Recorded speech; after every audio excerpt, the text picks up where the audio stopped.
Hey, what's up, everybody, and welcome to the show. Tonight's a special night. I have the man, the myth, the legend himself, Mr. Mike Ball, here in the green room. Let's welcome him to the stage. What's up, Mr. Mike Ball? What's going on, everybody? Look at it. We out here. How's everyone doing, man? So, we're going to get to know you, and, I want to know more about you. I'm sure a lot of my viewers want to know you, and I know you're streaming this from yours as well, and a lot of your viewers already know you. Let's say hello to Jake, Corey, Evil Rick. Hello, Henry. The guys from the Unaffiliated. It's a great show. If you guys haven't checked it out, go ahead and check that out. Jason, hello. I have not met you before, but hello, welcome. S&S Contracting. We've chatted before in the side chats. Hello, what's up? Marine Corps in the house. Right on. I'm an Army vet myself. Frogzilla, hello. Let's see.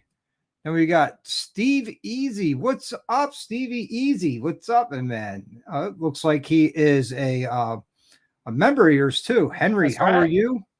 Jamming, another member of the Unaffiliated. The process is in the house. Another West Coast guy there. The process. Let's see. I'm a fan of the process.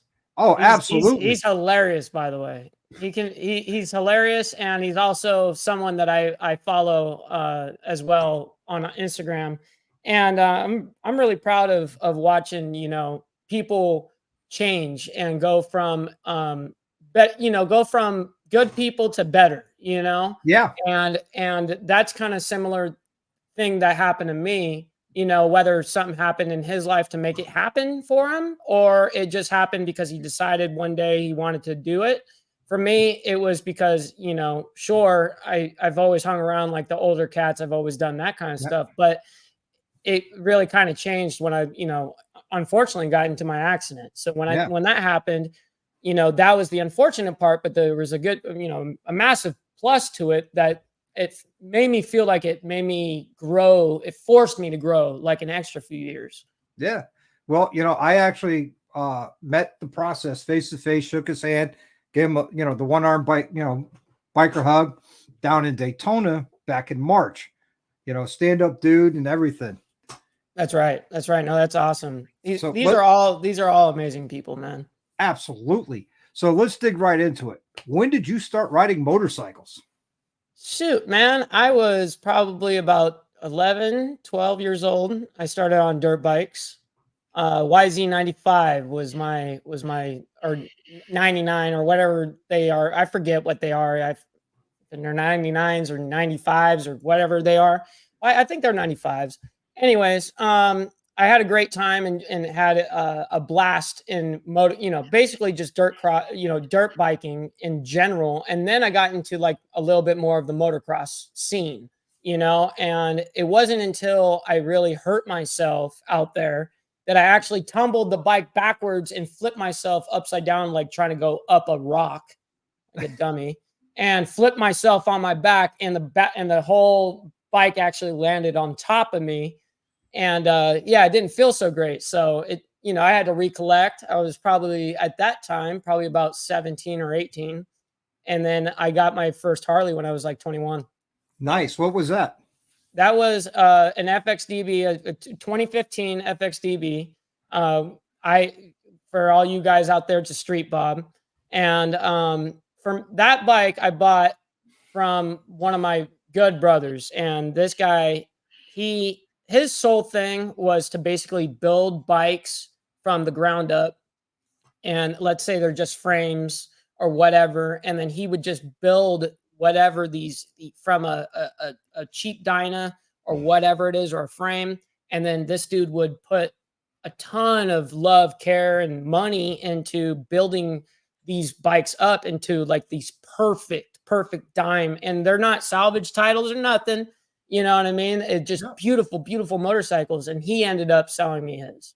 Well, I mean, on that note, I don't know if you've been following any of the stuff I've been doing on YouTube.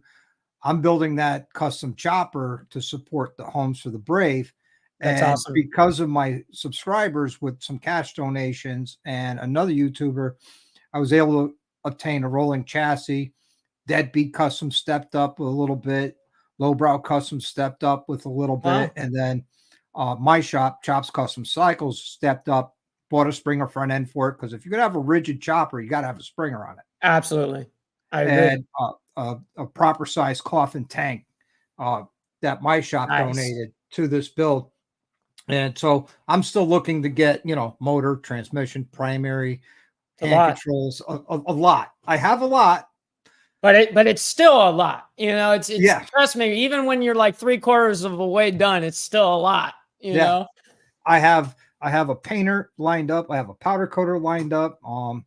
And the color I've chosen to do this, it's very unchopper-esque, but it's very 90s chopper. It's going to be the metallic Bugatti blue. Nice. I like that. Yeah, like everybody I mentioned that to, they're like, "Oh, right on, right on." So shoot, I can get down with that. Yeah. My favorite color is blue already, and then you throw Bugatti on there. Shoot, it's got to be good. Yeah, hey, it's the only thing a Bugatti can afford is the color. Not even That's the right. paint though, but the color. No, I can probably get the touch-up paint. That's probably like $1,000, for the little, thing, nail polish thing. Yep. Yeah, it's probably about $1,000. Yeah. I was reading something on, we're getting off topic here real quick, but that if you bend a wheel and it's unrepairable, it's like $25,000 for one wheel from Bugatti. No shit. That's crazy. That's heavy. Yeah. That's heavy. That's a lot of money. That's big boy money. I mean, like I've had exotic cars in my, I guess my past life now, whatever.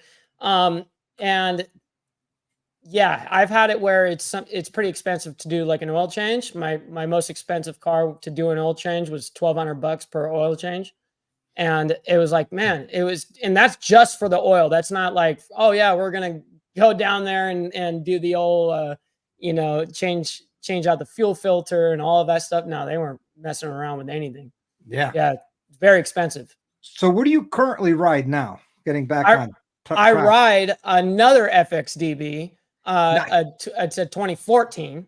No, I'm sorry. My first bike was 2014. This one's a 2015. So my apologies on that. Yeah. Okay, no worries. I stepped up a year. Really no different other than paint, unless you went with vivid black. No, I both of them. Well, one was like the gloss black, and then the one I have now is like that denim black. Okay. Yeah. So you had vivid black, now you have denim black. Right.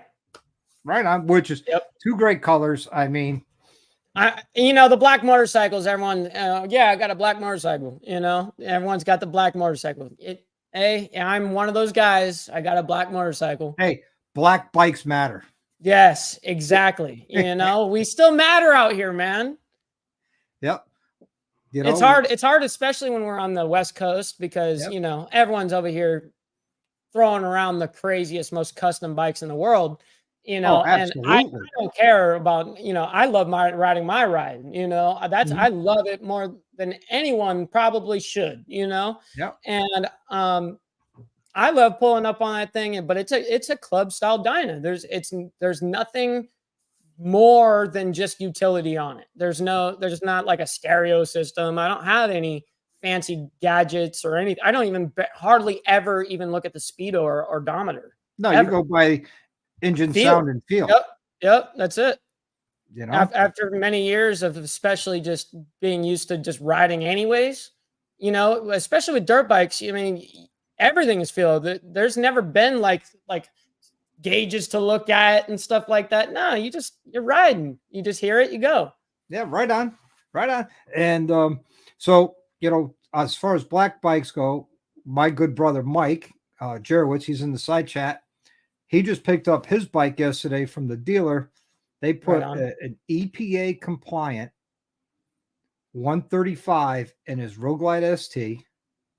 Oh, wow. Covered under the extended service plan because it was ordered when he bought the bike. Wow. And it's a 145 horsepower bike. That's ridiculous. Covered under warranty, EPA compliant. Yeah, no, if it's completely common EPA compliant like that out the crate like that's crazy. That's crazy.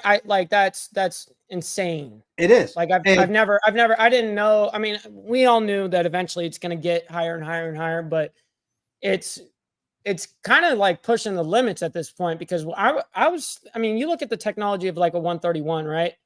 And you look at that and go, wow, I mean, you really could be busting right through this, no problem. You know, you could have some serious issues with a 131 easily. Actually, I put a 131 on my lowrider S. How was it? Great motor. And before the motor went in the frame, I took the whole valve train out of it and threw it in the garbage. Really? Yes. Wow. Why was that? Because I want Build Back Better. Yep, I got you. You know, you just pulled out all that crap out. And the 64 millimeter throttle body and intake manifold that came with it went up for sale. There you go. You know, right now the bike is legit 155 horse at 165 foot-pounds of torque. Man, and what do you know what is, I mean, a lowrider S, that's what's crazy because a lowrider S, I mean, it's got like the curb weight of like 740 pounds or something like that, or I forget what it is. But yeah, it's like that at that, you know, you got to think you got baggers that try, you know, pushing, you know, real hard with like 121s, and they do. And think about those are like 1,000-pound bikes, you know, and those aren't even pushing, you know, maybe 100 horse. Okay, well now you look over here, man, you're pushing 140 plus. Oh, dude, I'm pushing 150 plus. Yeah, see, that's just ridiculous. It's just so if you look at my playlist and you go to Project Spaceball, the whole build is in there. Wow. Okay, right on. Right on. That's crazy. And to have it warned, like have it. No, mine isn't. No, I void warranties. Oh, okay. You're saying his, and then yours. I got you. I got you. Yeah, his is under warranty. Mine isn't. Right. I don't think. Well, actually, I have had a bike that was under warranty. I admit that I did have one, but all of the other ones, no warranties. Yep. Now my brother Hell's on two wheels. He's pushing 170 on his bagger. Oh my God, dude. But he has a problem with keeping it together. I would imagine you probably have some nuts and bolts rattling off at that point. No, he eats lifters. Oh, yeah. You're going to go through them. Yeah. I mean, I've got 6,000 miles on my motor, and, you know, I pound it. I don't pound it to its full potential because I have two problems with that bike, and they're not bad problems to have. One is traction, and the second is keeping the front end down. Okay, there you go. Yeah. Those are the two problems that are good to have. Yeah, I don't really have that kind of problem. I mean, you could. Compared, I could, but I don't have that problem. But the one problem I guess the technique that I have that is not so good to have is I go from a standstill to like an instant 60, like immediately. Like it's like anytime I'm at a green light, I'm at a red, I'll be like riding side by side, and everyone that I ride side by side with is like, dude, like you guys slow down, man. Like you got to let me every time I have to catch up with you, you know, and it has nothing to do with like the actual speed limit. I'm not going past the speed limit, but what I'm doing is I'm definitely accelerating fast, you know, and I get to my speed limit point very quick. Yeah. You know, so, and I'm just catching up here on the side chats, and I'm getting distracted. Oh, absolutely. No, I get it. So I apologize. I apologize to you. And, you know, you have an Instagram account that's, you know, blowing up. You know, we talked briefly about it.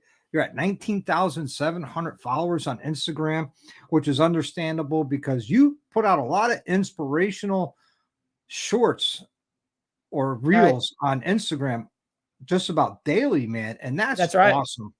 I appreciate that.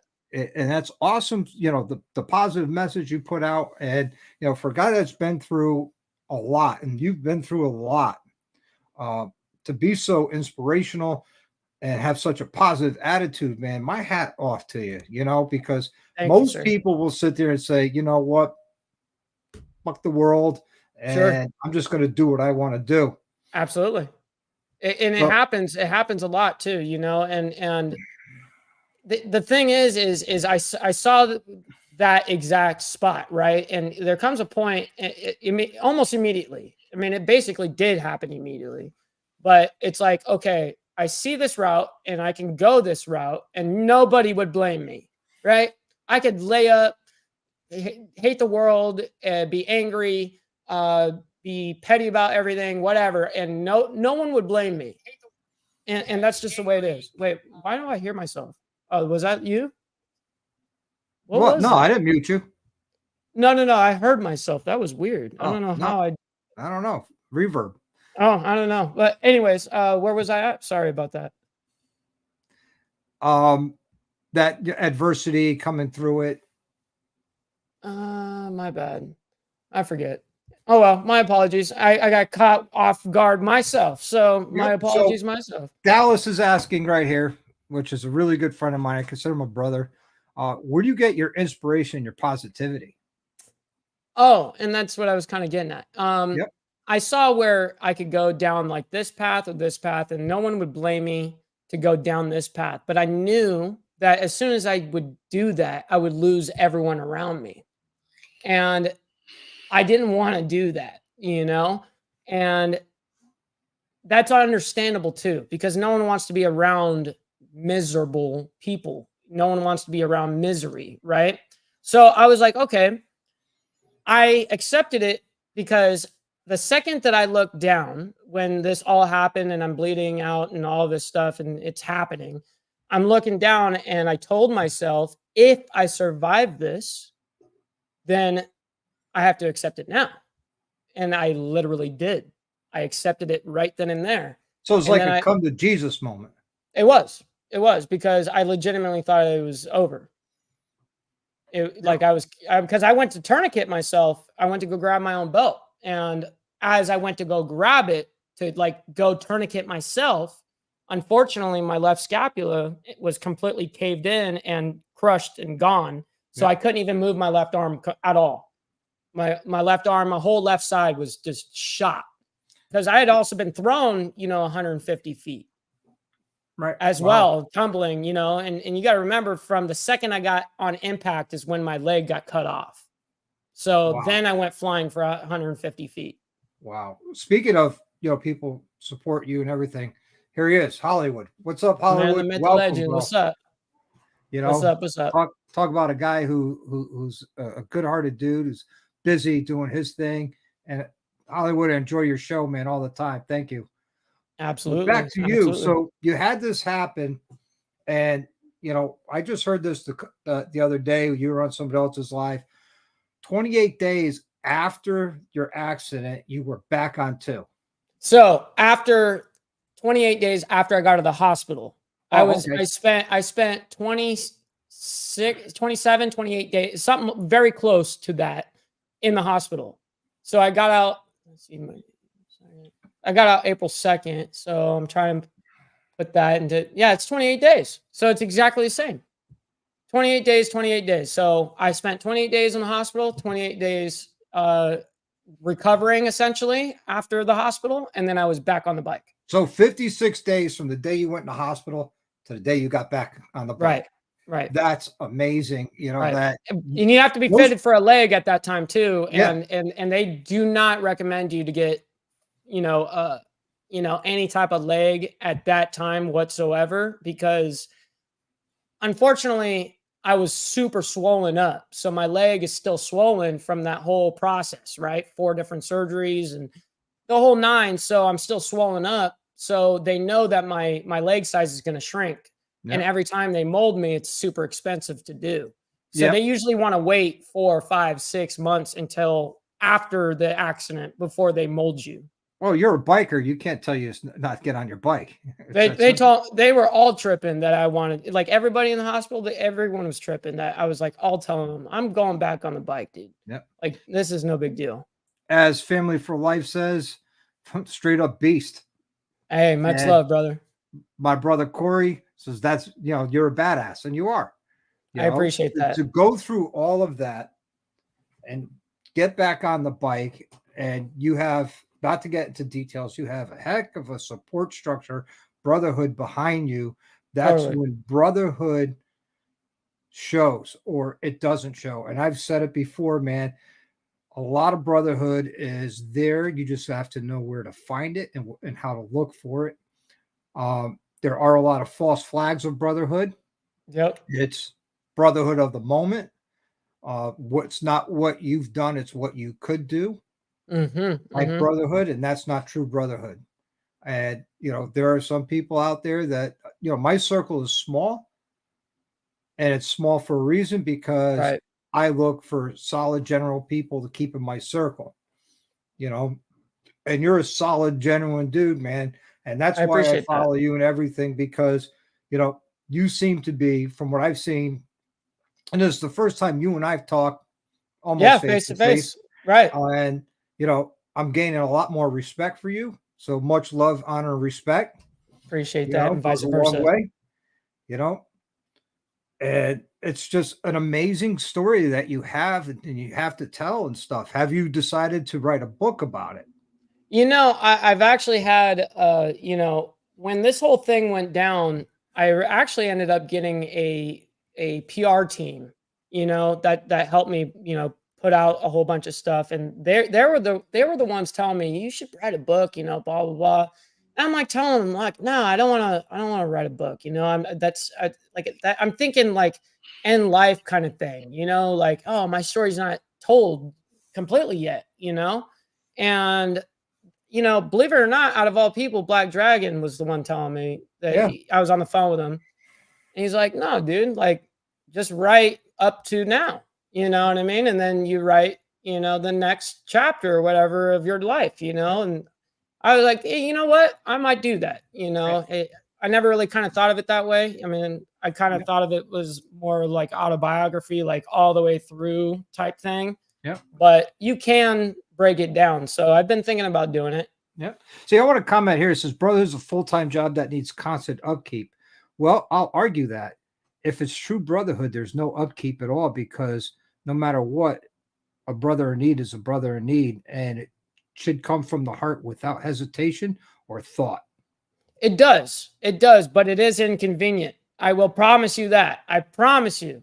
And Oh, it yeah, is because it comes inconvenient. at the most inconvenient I time. promise you that. That stuff it is definitely for me I see where he's going with that, and I know what he's getting at too because it's like any relationship you have to like work at, right? Like nothing is just perfect. You have to Right. constantly work at it. And I think I like that. I kind of like that idea too because I gel as well as you can gel really well with people and then not talk to them for a long time and then come back to each other. That's different.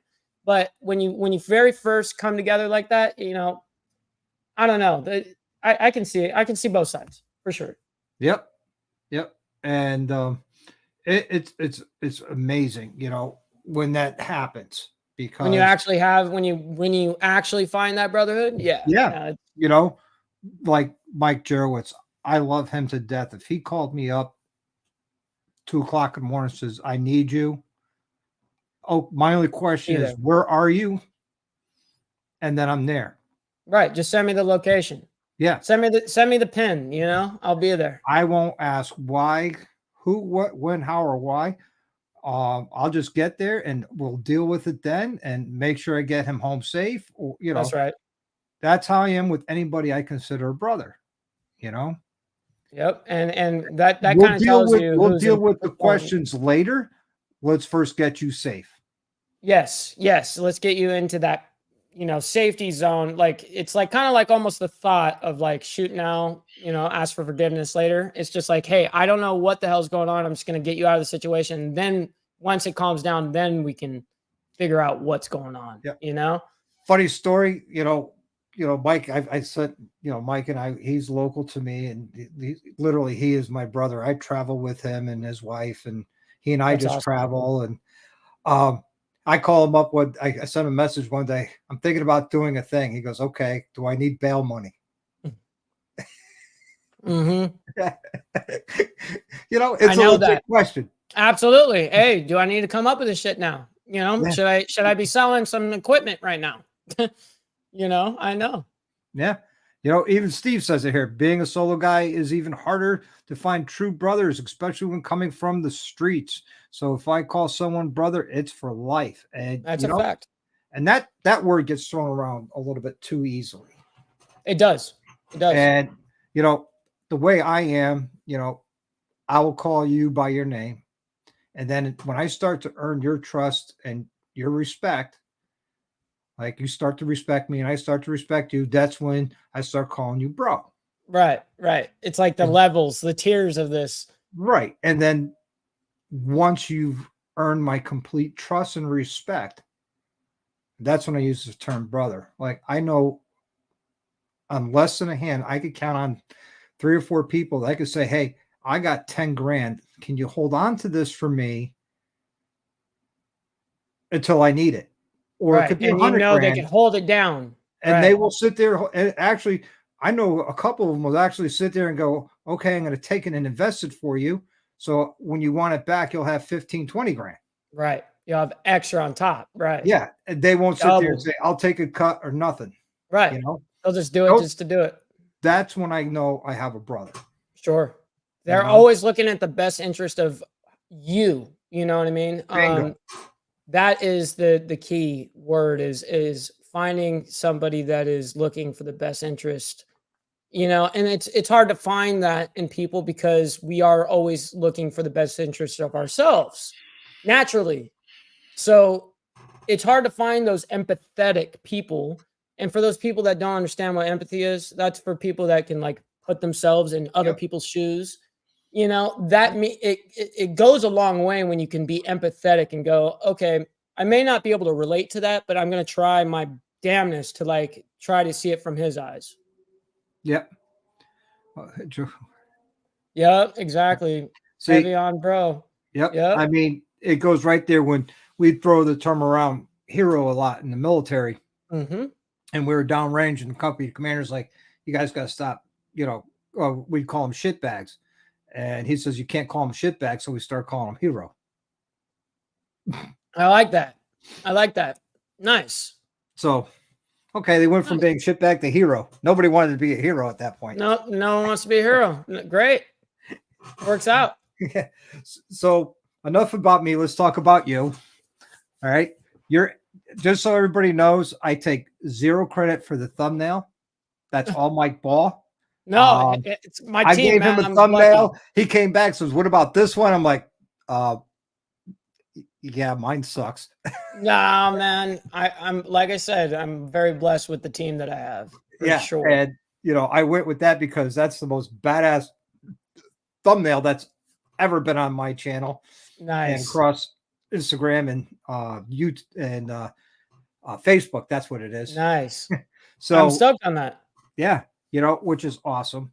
So, I'm gonna go out on a limb here and say this to you. If you ever travel out the East Coast, man, and you're in Connecticut, you need a place to crash, my door's always open for you. And vice versa. And I'll go out on a limb for you as well. And you can go ahead and come over here in California. Yep. So well, I've flown the whole San Fernando. Did you get the pun, by the way? The limb pun? Yeah, there you go. Yeah, I got it.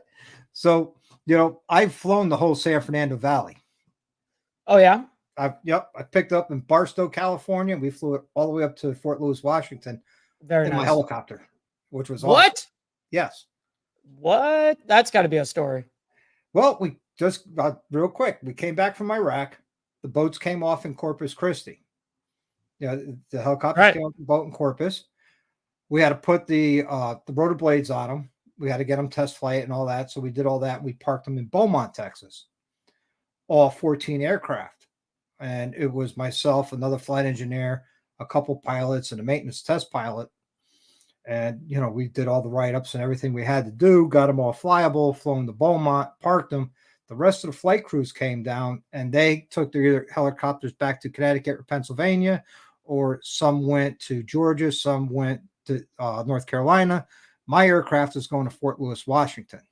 Damn. So after spending a year and a half in Iraq, I just came off of leave and I'm down in Corpus and Beaumont, Texas, getting these aircraft over. And then there's like, yep, you're going to Fort Lewis, Washington with your aircraft. So we flew across Texas, spent the night in, I think it was San Antonio. Yep. Left San Antonio, flew out to Beaumont, got gas, flew to Reseda, got gas in Reseda, spent the night in Reseda. You would have to do multiple gas stops like this. Yep. Oh, yeah. And then left Reseda, stopped in right at the California-Oregon border. Yep. And then from there, right into Fort Lewis. And then doing the same thing back?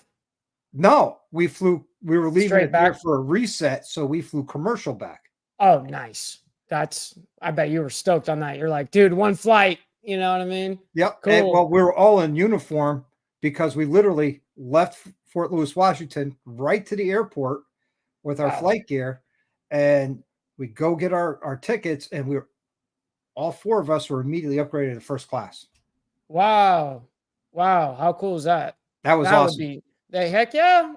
That's the one that I don't, I don't got first class privilege or nothing.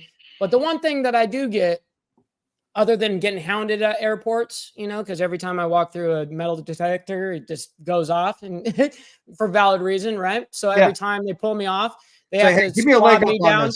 They're like, dude, we have to swab you down, all this stuff, because they can't, for people that want to like ask, like, can they make you take off your leg? No, that's illegal.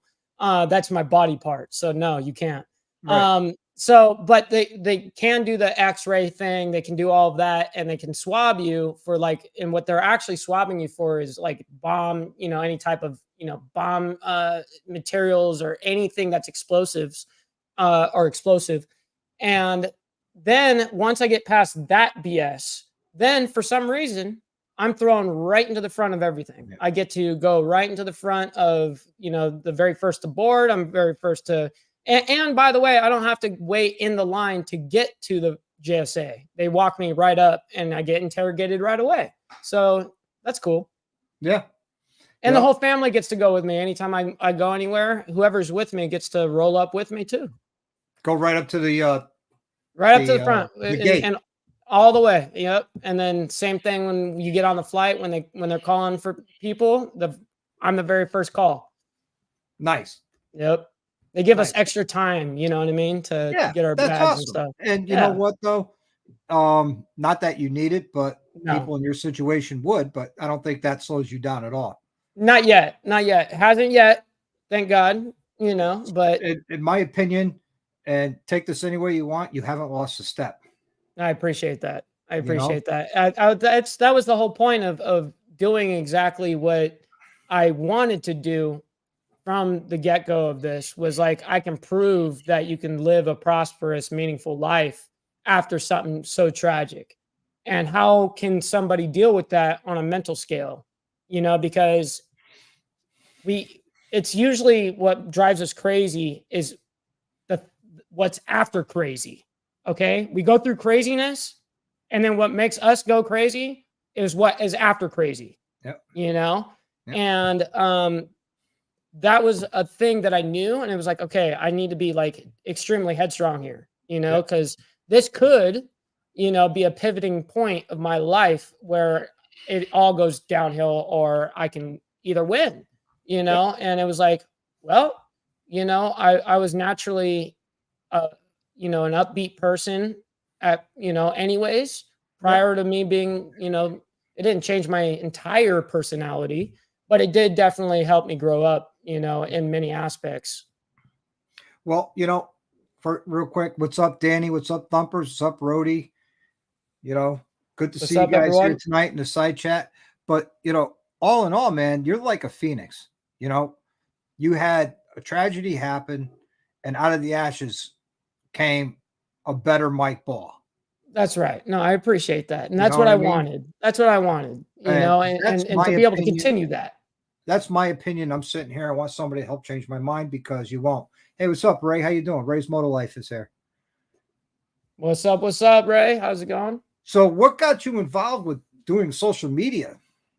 Well, social media has been a part of my life since the very, very beginning of social media. I kind of realized how big of a deal it was going to be back in 2009 when Facebook really was, when that when I joined Facebook was 2009. And same thing with Instagram was when that first came out, 2010 or 2011, whatever. And it I don't know, man. I just knew that you could tap into a whole bunch, like, and I had been performing live, mind you. I had been performing live all the way up to this point on actual stages with bands and stuff like that, touring. And the biggest crowd I got to luckily play in front of was 40,000 people. And that's a lot of people, right? Yeah. But that's not what I'm getting at is that then I realized like how amount of people that I saw of 40,000 people was like mind blowing to me. But then you do the same thing on like, Instagram or any type of social media, or let's say YouTube or anything like that. People are going, oh, I only got, 30K, views on this. Like, do you know how many people 30,000 views is? Like, that's a lot of people to view your stuff. You have no idea. It almost Yeah. keeps you in real life, Yeah. and so it doesn't allow you to, I don't know, get, sidetracked by it, I guess. Yeah. Well, let's expound on your performing. So you were in a couple bands. Yeah, I played in quite a few bands actually. What Yeah, bands would that be? Reno Divorce, 405 Pileup, Circus Jerks, Yeasty Boys with a Y. I've been out in a couple of wild projects across the whole landscape. I've done all sorts of really interesting collaborations, even recently. I still play, still perform, still do all that stuff. Right on. But I love changing my music as well. I went from, basically a full-time punk rock dude to changing it to, all right, well, it could even be as heavy as like gangster rap, but then I put the mix of the heavy guitar on top of it, or mix and do different sounds, and Yep. that's something that kind of like, I don't know, brings out creative. That's Kind of how like, I think that's how you grow, yeah, kind of is like by Kid getting Rock. into This is hip hop and country and right. rap and But that's how you grow, is getting into uncomfortable spaces, in places that you haven't been to before. And that's how you're going to grow as an artist, is getting out of your comfort zone like that. yeah. Now, the closest I've come to, being around an artist was just recently. I was hanging out and drinking with CJ, the guitarist for Drowning Pool, Okay, right on. who was an original member of Drowning Pool. Yep. And what a great, awesome dude. And, very lucky to sit there and chat with him, hang out. My wife and I hung out with him, and, he gave us some amazing gifts. One was a signed CD by everybody in the band, That's cool. which That's was super cool, awesome. especially I'm if a it's big from Drowning Pool everyone. fan. Yeah, Yeah. that's dope. Yeah. And I got a poster that was signed by everybody Heck in the yeah. band. I paid for that. That's how I met CJ. He was working the swag booth because they had to fire their person, who was peddling their swag, because a couple previous shows to that, he pocketed all the money and tens of thousands of dollars was gone. Yep. That's a lot of people do that, man. And promoters are known for doing that kind of thing. I've been screwed over many times over the years from promoters pocketing the money, and who knows what happened to those people that stole our money after that? Who knows what happened to them? Yeah. Okay. So you've been rock star, basically, you're an No. Instagram star, you're a YouTube star, you got 7,300 followers or subscribers on YouTube with memberships. That's awesome. We're working And on it. Right. what brought you to YouTube? So, believe it or not, I've been working behind the scenes. I'm sure all of you guys here in the chat have seen me before. Meaning that I am behind the scenes of like all of these shows, I have been for a long time. And it wasn't, I've been also leading up to that as well, as I've been streaming for 15 years previous, so I never was on YouTube. I just landed in YouTube, and I've always watched YouTube videos and stuff like that. Back in the day, I was a streamer. Well, I don't know if you remember or not, but YouTube not that long ago didn't have a streaming platform part. It was just an upload service. So I was streaming back when there was no streaming on even YouTube, Right. you know. So I was finding other services to do that for me. Yep. And then I stuck to those platforms because of not only what I was doing, but also because I had also gained an audience there too. So I didn't want to like abandon the people that I had worked years on, you know, an entire community, and then just ditch them, you know, because you're going from one platform to the next. And so the crossover rate from, let's say, one platform to the next is near nothing. And I knew that. I knew that was going to happen. And I knew that the crossover rate is like less than 1%. It's less than 1%. It's like a half a percent that will actually go over to your other platform and subscribe to you on your other platform. So it's really hard to get those people. So I knew that coming over to YouTube was going to be interesting. And I never really got started on it until I was like really heavy into the background of all of this, until Hollywood really, from Insane Throttle, was like, hey man, like I want to put you, you know, on the show, and we'll do a show together and all this stuff. And after the interview that we did, that's what it was, we did the interview together. And then he was like, hey man, like, I think me and you could do an awesome podcast together. And it was like, let's do it. And ever since then, that was when it was like we were working together. And I had done like multiple episodes, like probably 20, 30 deep, you know, one each week or whatever, before I had uploaded anything to anything. You know what I mean? I didn't have a YouTube platform. I didn't have a platform. I was just speaking on his, you know? And then he was like, you know what, dude? You need to be running your own channel, you know, by this time, you know? And so thankfully he let me have his backup account, and here I am, you know what I mean? And what an amazing gift, you know, to be gifted something like that. And that's why you guys still see his videos on the channel. I'm not going to delete his videos. You know, that's his hard work, you know. Yeah, and that would be disrespectful. No, yeah, and he told me too. He's like, oh, just delete them all. I'm like, dude, I'm not going to delete your work, dude. That's your stuff. You know what I mean? Like I'm not sitting here trying to be greedy or nothing, you know. But like that's his work. I don't need to take all the spotlight all the time. Yep. Now the Thump Reaper wants to know how to start a live stream. I use StreamYard. Yep. To use for my live streams. It's really simple. I'm an idiot. If I could figure it out, anybody can. I wish we had this software back in the day. What I used to be dealing with, it would take literally 2.5 hours just to set up. You know, just software wise, you know, because you're running OBS, and then you're running your stream elements, all these pop-ups. These are all deep streaming stuff that you get embedded, you know, on these different layers of different things. It gets kind of crazy. So having something like StreamYard, oh my God. Yep. And it's a free platform. You don't have to pay for it. You don't have to if you don't want to. Yeah, right. I pay for it too, you know. Hey, good morning to you, Kazemoto from down under, or should we say good day? Good day, right? Right. You know, Kaze's a good dude, man. He puts out some good videos as well.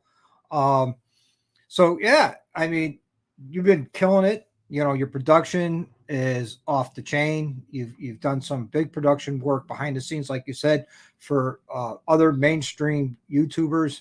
Yep. Now you're doing your own thing, and you know you're still on with Hollywood. Right. We still have our Sunday shows that is going strong, man. We have every Sunday is on my channel and on his as well. Yep. Is the Hollywood and Mike show. It's very simple, and it's about the good that happens in the biker scene. You know what I mean? And it can be anything down from whether it be clubs, or it could be organizations, or it can just be, hey, we're independents and we support this, or whatever. If you have an amazing message that can change for the betterment, right? That's what I want to see. You know, that's what I want to bring onto the platform. So Danny has a question. Have you lost subs on that channel Hollywood gave you since you didn't build it yourself? Asking because of your content is different. Have I lost any subs on the channel? Yeah. No. So so you know how that works, Danny, of course, and everyone that's in the YouTube realm. Yeah, you know, you can see where, you know, when I had received the channel, he hadn't used it for quite a minute, so the numbers were down on it by itself, right? So then I came on there and started uploading and doing, and I of course did all my crazy research as I do on everything, learned how to do the proper tagging, learn how to do the proper everything to get the best possible way to hit the algorithm. And then, so once I figured that out, I was like, all right, I'm going to figure out this route, you know, and this is what I've done. So no, I've actually gained 2,000 subs since getting the channel. Awesome. And Texas Rider wants to know, what camera equipment do you use? I'll show you right here. I got them right here. These are Logitech C9, or not C920s. These are Logitech Brio 4Ks, believe it or not. Yep. And they're 4K. They're actual nice camera quality. I've got 4 of them here, and the one that I'm using right now. And that actually came out of the stream house that I was telling you about earlier in the show. You know, when I was showing you that whole thing in the green screen room about my whole little studio back in the day, because I've been streaming longer than just right here. You know, it's definitely been longer than that. Yeah. So he says, yeah, it's definitely an up and down game for sure. That's awesome, Mike. No, I appreciate that, Danny. Appreciate that. And, you know, for me, for doing my live streams, I got an Osbot Tiny 4K. Nice. And it's got the AI built into it, which at times drives me crazy. I also, for, you know, when I do moto vlogging, very little of it, I have Insta360. And in the garage, when I'm doing my how-to videos, it's all with the GoPro Hero 10 or 11. Yep. And that's and it. I got the GoPro 11 as well. I have that just, you know, not for any of this equipment right here, but when I'm out and about doing kind of like anything like that, especially when we're doing stuff like, you know, like when we do stuff on the channel of like Demon's Row, we're using GoPros, you know, that's what we're using all the time when we're walking around events or whatever, we're using GoPros. Yep. So those Demon's are, you know, another we don't have to use these like crazy cameras or nothing. GoPros are awesome. Yeah. I mean, I thought about spending the big money on the cameras and all that. And I'm like, let me get better at editing and making thumbnails before I buy a camera I don't know how to use. Well, I always say, just start. If you want to get in this space, just start with what you got. You know, the best equipment is the equipment that you got. Yeah. I mean, I forget the name of the channel, but the guy does all his filming and editing on his phone. Yeah. Yeah. I know a lot of people that actually do that. Yep. And Steve says, it takes balls to put yourself out there for the whole world to see. Personally, I would never wanted to be internet famous, but definitely respect the people who do it. I don't want to be internet famous. I just want to be me and have a good time. You know, when I decided to start my channel, John Maxwell stopped putting out content. I'm like, well, you know, I wrench on bikes. I could do that. Well, it's not as easy as it looks. I could only imagine. You know, I can only imagine how hard that actually is. That's got to be hard. Well, if you watch like early videos, my camera positioning is horrible. You know, yeah, but you gotta start somewhere, and that's the thing is, like, that's what stops people from doing it, is like that first step. And it's like you have to just dive deep into it if you're gonna do it, you know, and you just got to do it. Like, say F it, and you know that at this point, dude, like, you're gonna suck. Your first 100 videos aren't gonna do shit. Just get that through your head. I got a comment just the other day on one of my earlier videos that's about a year old, and I've only been at this February will be 2 years. I've been doing YouTube, and it's about a year old. He's like, well, you know, you're kind of nervous and you got to slow down and you got to show a little bit more. And I said, yeah, that was earlier on in my YouTube career. I'm still early in it, but, you know, thanks for watching and thank you for your input.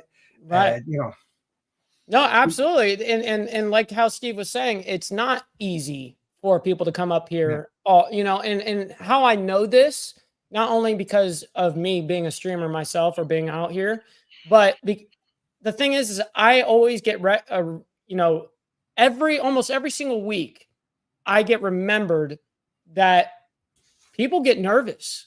You know what I mean? We'll be behind the scenes on the Hollywood and Mike show, and we'll be with those people we're interviewing. They'll be like, they'll be nervous, and these guys are high ranking personnel and whichever, and they're nervous, Yeah. and it's like, wow, like, all right, like I see, like, wow, like, but see, I'm not used to being nervous like that anymore because I've done it for too damn long, Yeah. It's like, oh, it's just another part of the day. Yeah. I got recognized last summer for having a channel at a local bike night event, and that was kind of cool. That And is then very when I cool. was out of my state, I was upstate New York at Catskill Mountain Thunder. Quick plug for them. They put on a good show. It's an old school biker rally. It's a great time. I got recognized waiting for Adelita's Way to start playing. And it was right outside the Drawing Pool booth. And, I've sat and talked with the guy, and I gave him a sticker and a poker chip. I said, hey, thanks for watching. I really appreciate it.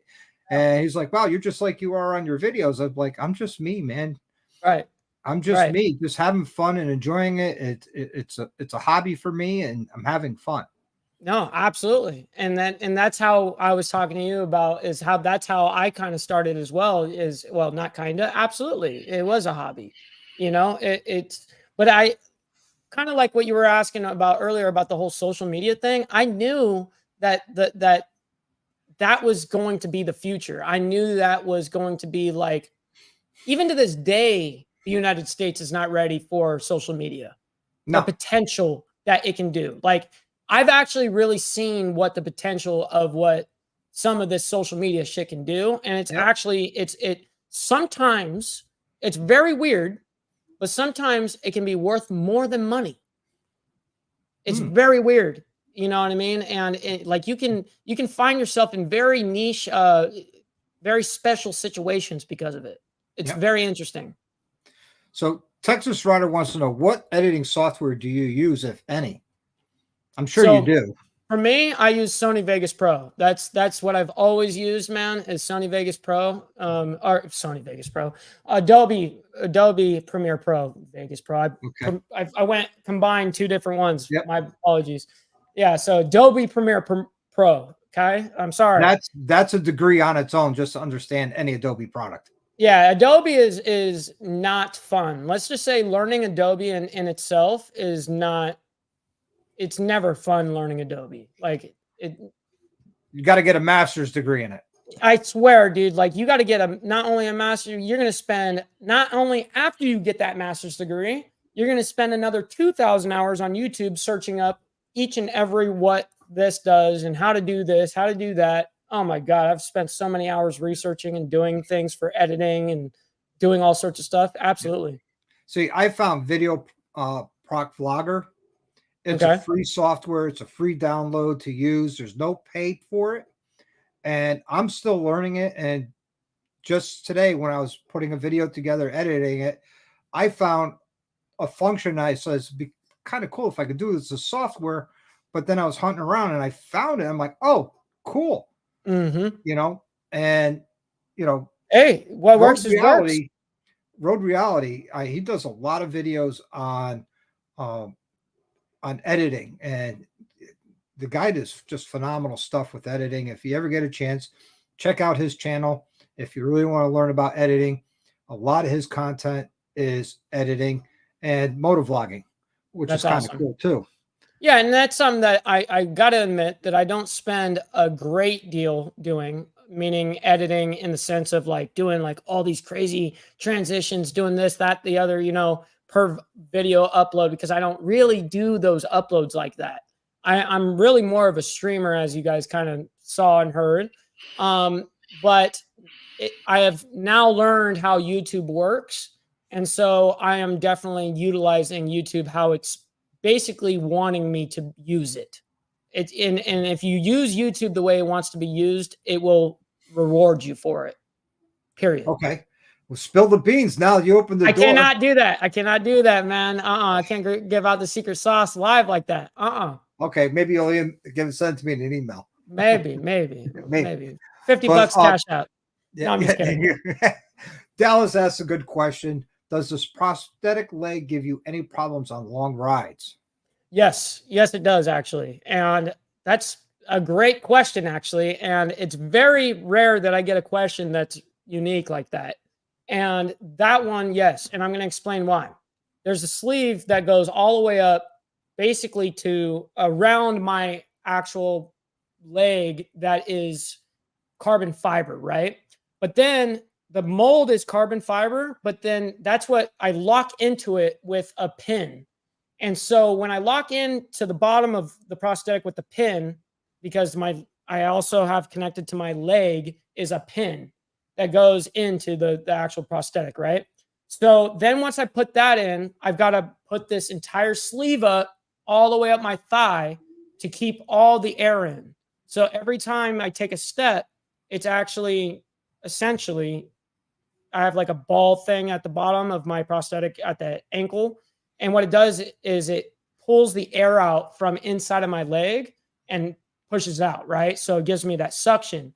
The reason why I have a double locking system like that is because you don't need double. Most of the time, people with prosthetics have only one way of locking down. I have two because I ride a motorcycle. All right. I told my prosthetist, I said, listen, I need to be able to have a leg that I can ride. And when I get sweaty, for instance, it doesn't just fly off, which has happened to people, you know? So the sleeve, if you sit down longer than an hour, the sleeve itself will bug the hell out of you because, as you guys know, a dyna is a mid controls. So I'm doing 90 degree, with my legs. So the more my leg is bent at a 90, the more pain I get underneath my actual kneecap. So it's super painful. So I have to roll down that whole sleeve. I'm going to show you what it looks like. See how it goes all the way up? That's that sleeve. Yep. That's a good question. Yeah. I'll be honest with you. The first club I was in, my VP had a prosthetic right arm and he had the hook. Yep. That would open and close. And he would use it with his other shoulder, right? He would roll his shoulder to roll the throttle. Nice. And I can tell you, it didn't slow him down one bit. That's right. May he rest in peace. He passed away this past summer. But the man was one of the best finished carpenters I've ever seen. That's right. With one arm. That's right. I've seen him run the table playing pool with one arm. That's awesome. And he was accused of cheating because they were telling the hook is like a permanent bridge. So he's like, all right, it's a permanent, steady, perfect. Double or nothing. You rack them. I'll even let you break. Right. And I won't. He took his prosthetic arm off and says, now let's play. And he ran the table again with one arm. And he's like, now you got to pay double. No, absolutely. I would expect that. And it was a pretty serious pool game because they're playing $100 a ball. Oh, yeah. Oh, a ball. Perfect. Now we're talking. Good. Yeah. Yep. So, I mean, No, absolutely. My wife says, yeah, he hung cabinets with one arm. The guy was phenomenal. No, that's incredible. That's incredible because if you want to do something, no matter we are our own limitation, right? That's really what it is if you want to do something, you'll notice that you'll end up doing it. If you want to do it bad enough, you'll do it. But it's a matter of prioritizing what is important to you, what matters to you. A lot of that stuff is important to me. My mental health is very important to me. And that's something that I work on all the time just to basically keep me sharp. You know what I mean? It's to constantly keep me in that space, So I'm always looking for, because we can sit here and consume endless, mindless content that's going to be brain numbing or laughable in the moment. But when you really you got to pay attention to what you're watching all the time, because sure, it can be funny for a little bit, but then if you're watching all this negativity, I promise you it's going to affect you, so up like better ways of being a person, better ways to becoming a better man, or how to do this, how to become a better YouTuber, how to whatever, I will sit there and do that research and really take in those positive things rather than the negative. Yeah. Now, do you do any inspirational speeches at all? No, not really, but I definitely have wanted to I have done a handful of them in the past, but it's not like I have done a immense amount of them or anything. It's something that I really, really would love to do. Definitely have a plan on how I would do it. I would definitely be riding my Harley onto the stage and doing a burnout. And then I would flop my kickstand down with my left leg that's amputated, throw the kickstand down, and hop on the microphone, start talking. There you go. You know what I mean? That'd be awesome. That's exactly how I would do it. You do a lot of inspirational speeches on your Instagram.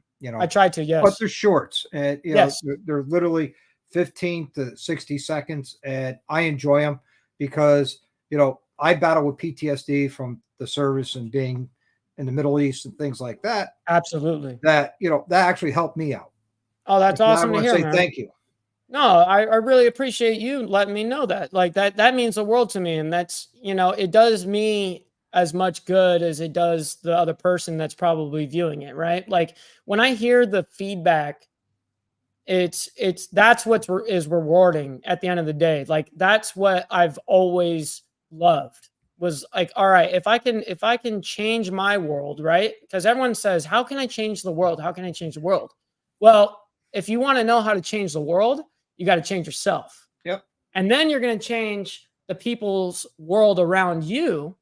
And then it's going to slowly change the people's world around them. Yep. So then it's a trickle down effect. And it all started because you changed your own world.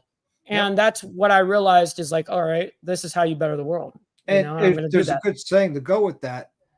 What you put out in the world is what comes back to you. So if you put out negativity after negativity, the world's coming back at you negative. Sure. So if you put out positive vibes all the time, or you try to put out positive vibes and help your fellow human, no matter what race, creed, gender, religion they are, doesn't matter.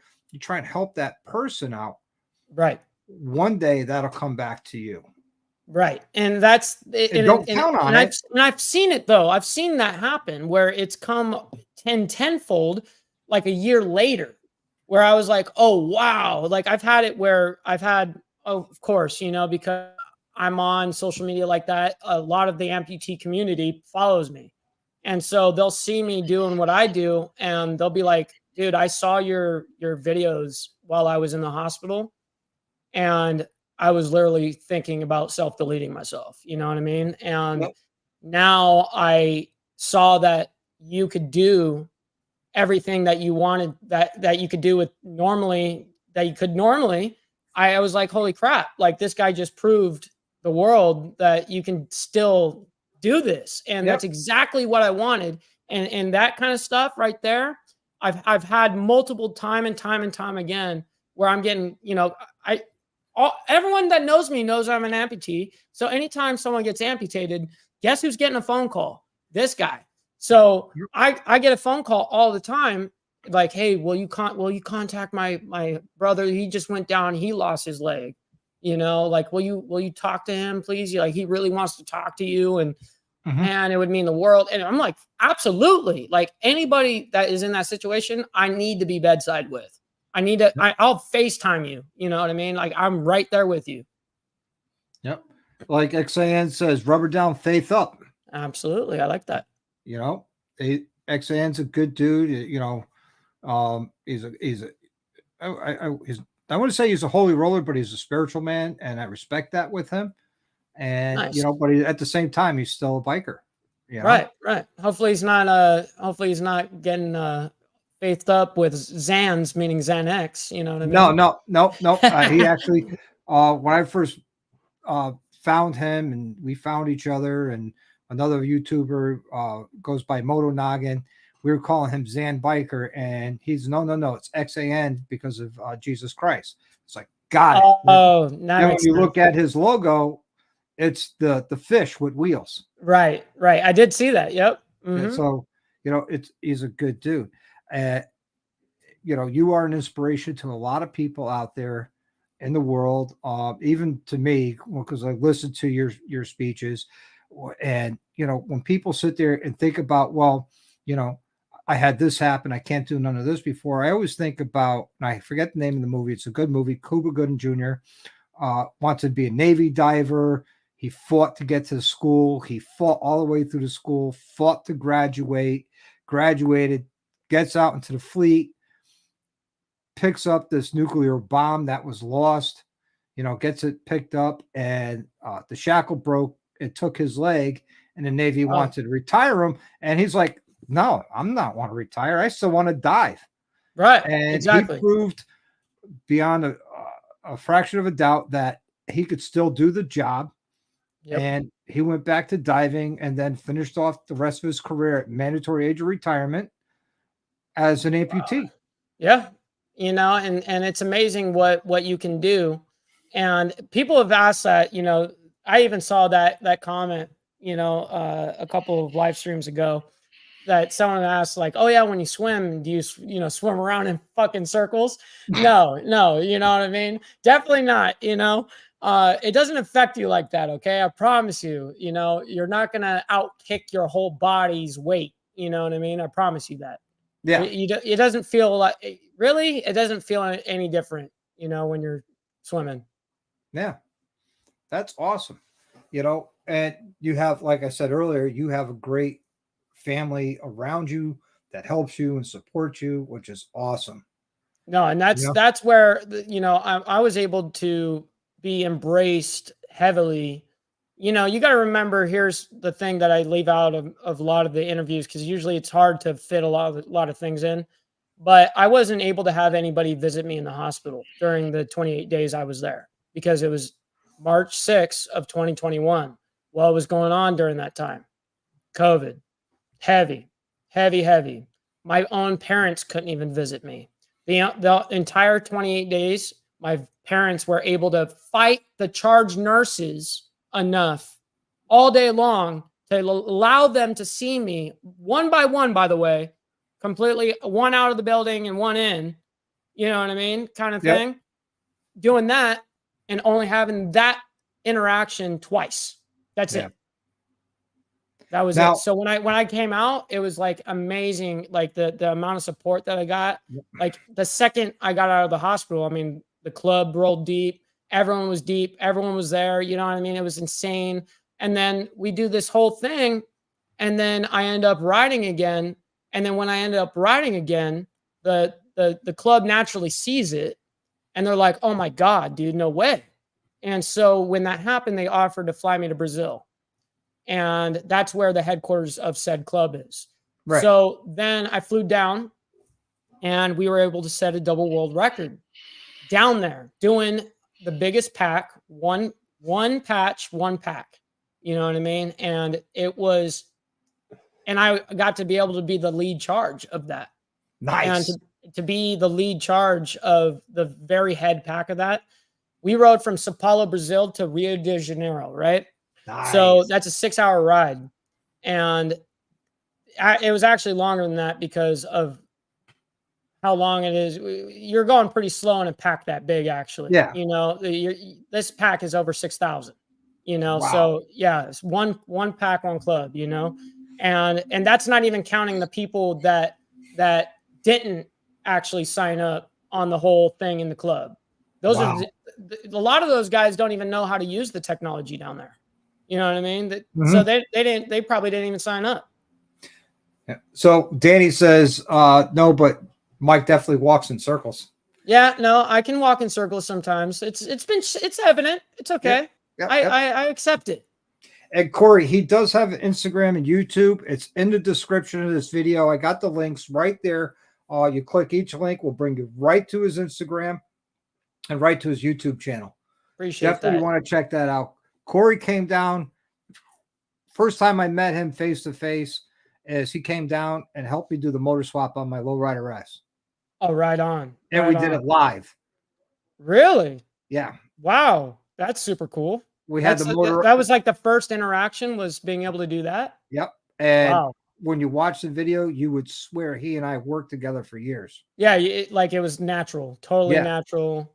And we Yep. had the motor out in 41 minutes.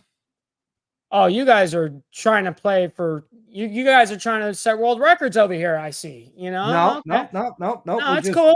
Cool. right? Yeah, Time is alright. money, man. Time is money. Hey, that's why I only waited 28 days. We had to get back on the bike. Yeah. That's right. It says the government will take away your disability benefits if you're amputated limb if you decide to continue to serve. To serve. So if you were to serve, yes. And Yeah. essentially the same thing goes, by the way, SNS, same thing would go for anybody in my situation as well. If I were to get even a normal job, let's say, and let's say I was totally disabled, couldn't do it, but let's say I did get manage some sort of job, any W-2, anything that would go into my direct deposit or anything like that, all of a sudden you would lose all your disability. Boom, gone. Yep. You know what I mean? And not that I don't even have disability, by the way. I'm still fighting it in court. Like I'm still waiting for my court date, by the way. What do they want You know to what I prove mean? that you lost a leg? Right. It's like what you want me, you tell me 13 times I've been declined by the state of California and the government, right? So federally. So I'm like, there's no way, you know what I mean? There's no way that you guys are going to decline me out of all people. There's no way. And so they have all the way up to this point. And so up until, let's say I fought it by myself for about a year and almost 2 years, almost. And then I'm like, you know what? I need to get a lawyer. Yep. Got myself a lawyer. And now it's been just over a year fighting it. And it's been hectic, you know what I mean? And because they use COVID to push back everything ungodly, you know what I mean? Just sending, I'm still waiting. Like, what are people supposed to do? And like, what if I actually could not get around? What if like I have to have a hustle here, you know, there has to be money made in order for the family to eat here, you know, so no one can live off of zero income. No, there's you bills know, gotta so be paid. I'm theoretically I'm aren't 3 free. years in. You know, 3 years in, and it's like, damn, I'm still fighting this damn thing. Yeah. You know, it sucks. It sucks. It's actually it's been probably the biggest pain in the ass that I've dealt with during this whole ordeal is that caused you more pain than the actual everything else. Right. Well, I'll tell you what, the pain itself, I've never been in so much freaking pain in my life. So they hit me originally when I lost my leg, especially because I never passed out. They hit me with 2 doses of fentanyl. When they finally got to me with the ambulance and all that, they hit me with the first dose, right? And that first dose felt like water. Didn't feel it. I'm like, there was zero pain reduction. They hit me again. Felt nothing again. They're like, sir, we tap you out. Because I'm looking at them like I'm sitting here out of 1,000 out of 10 pain, you know what I mean? And no pain reduction. Wow. There was nothing they could do at that point. They said, if we put any more in your body, we're going to kill you. Yeah. Jesus. So Oakley wants to know why I named the bike Spaceball. Well, it comes down to when I ordered the 131, you know, I was going to leave it alone. And then as I was waiting for the motor to come in, I'm doing a lot of research on cams and everything and watched a lot of Blockhead videos because he built a 131. And I'm proud to say with him using regular pump gas and not the ethanol, I actually make better numbers than. Wow. That's pretty cool. And well, on regular pump gas, he's making like 150, 154 horse and torque. 93 octane out of the pump, I'm making 154 horse, 165 foot-pounds of torque. Ridiculous. Yeah, I love it. So Yeah. then I started ordering, cams and 70 millimeter intakes with the tunnel ram intake and the chain drive, the compensator delete. My wife's like, "Oh my God, what do you want to How go much lights?" money you gonna go through? Yeah. No, she's going, "What are you going lights? What do you want to do? Go light speed on this?" I'm like, "Nah, too slow." She goes, "All right, you want to go plaid? Okay, Spaceball." And then that's how That's ever since then. Boom. Yep. it got named Spaceball. I was also talking to Trask about getting a turbo put on that bike. Nice. And then I That's a lot of realized, that's a lot of money right there. yeah, 10 grand for the turbo. That's a Yep. no. Sorry, I don't have that kind of money. Yep. And then I'm realizing, well, if I put a turbo on it the way I ride, I'll be rebuilding that motor every winter, and I just don't want to do that. At least, at bare minimum. At Yeah, bare I minimum. You'd don't be want to lucky to do make it all a that. season. Yep. So I really don't want to do that. So hey, it is what it is. So Yeah. that's how Yeah. it got Spaceball. That's cool. That's Yeah. cool. We all have our interesting names, you know what I mean, for Yep. bikes or whatever, you know. There I comes a had story behind it all. I had a custom derby cover made. It says Spaceballs, the bike. Nice. That's cool. That's cool. Yeah. That's yeah. So, I like that. I'm one day I'm waiting for a phone call from Mel Brooks going, "You can't use that name." Yeah, right, right. He comes in, hell yeah. Nope. No go. Yep. Oh man. So that's how that happened.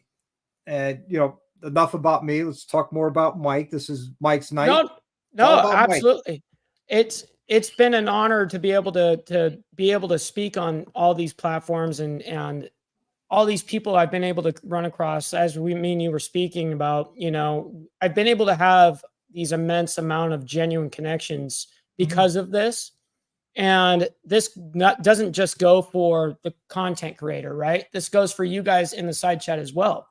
I get to, learn a lot about you guys. I get to learn, and I'm really involved with a lot of your guys' life. I talk to a lot of you guys off this live, off the whole thing. I talk to a lot of you guys. I stay in contact, and that's something that I really cherish. The people that are around me, the people that watch and hang out and all that. Like, it means the freaking world. The people that show that kind of support selflessly, whether they like the content or not. Maybe they're just doing it to support me, or whatever, but I'm just glad that people are enjoying it, period. Yeah. Getting some sort of value. So, and that's my whole biggest thing is, whenever I put out a video, my biggest hope is somebody gets a value out of it. Right. At the minimum, I'm creating a video diary of my adventures on two wheels. Because motorcycles isn't a hobby for me; it's my life. It's who I am. Right. Like right. you. Yes.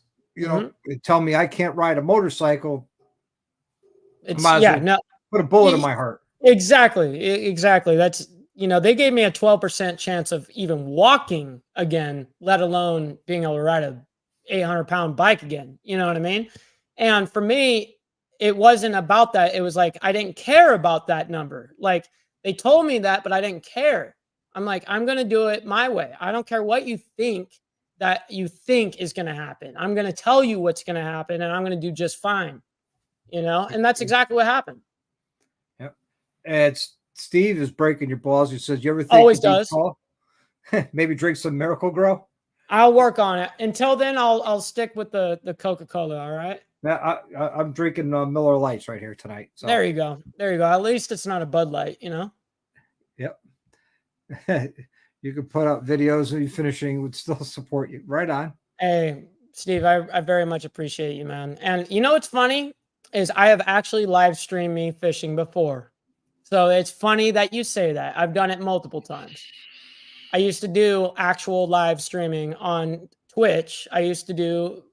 It was funny. I would do these nights where I would go out and I would go fishing, and I would set up my phone and everything and stream from there, and just be out there, whether it be me and a buddy or by myself, whatever. I didn't care. I was all about it. Yeah. See, every time I go fishing, it's already filleted and ready to go. Nice. See, that must be nice. The fish market or the grocery store.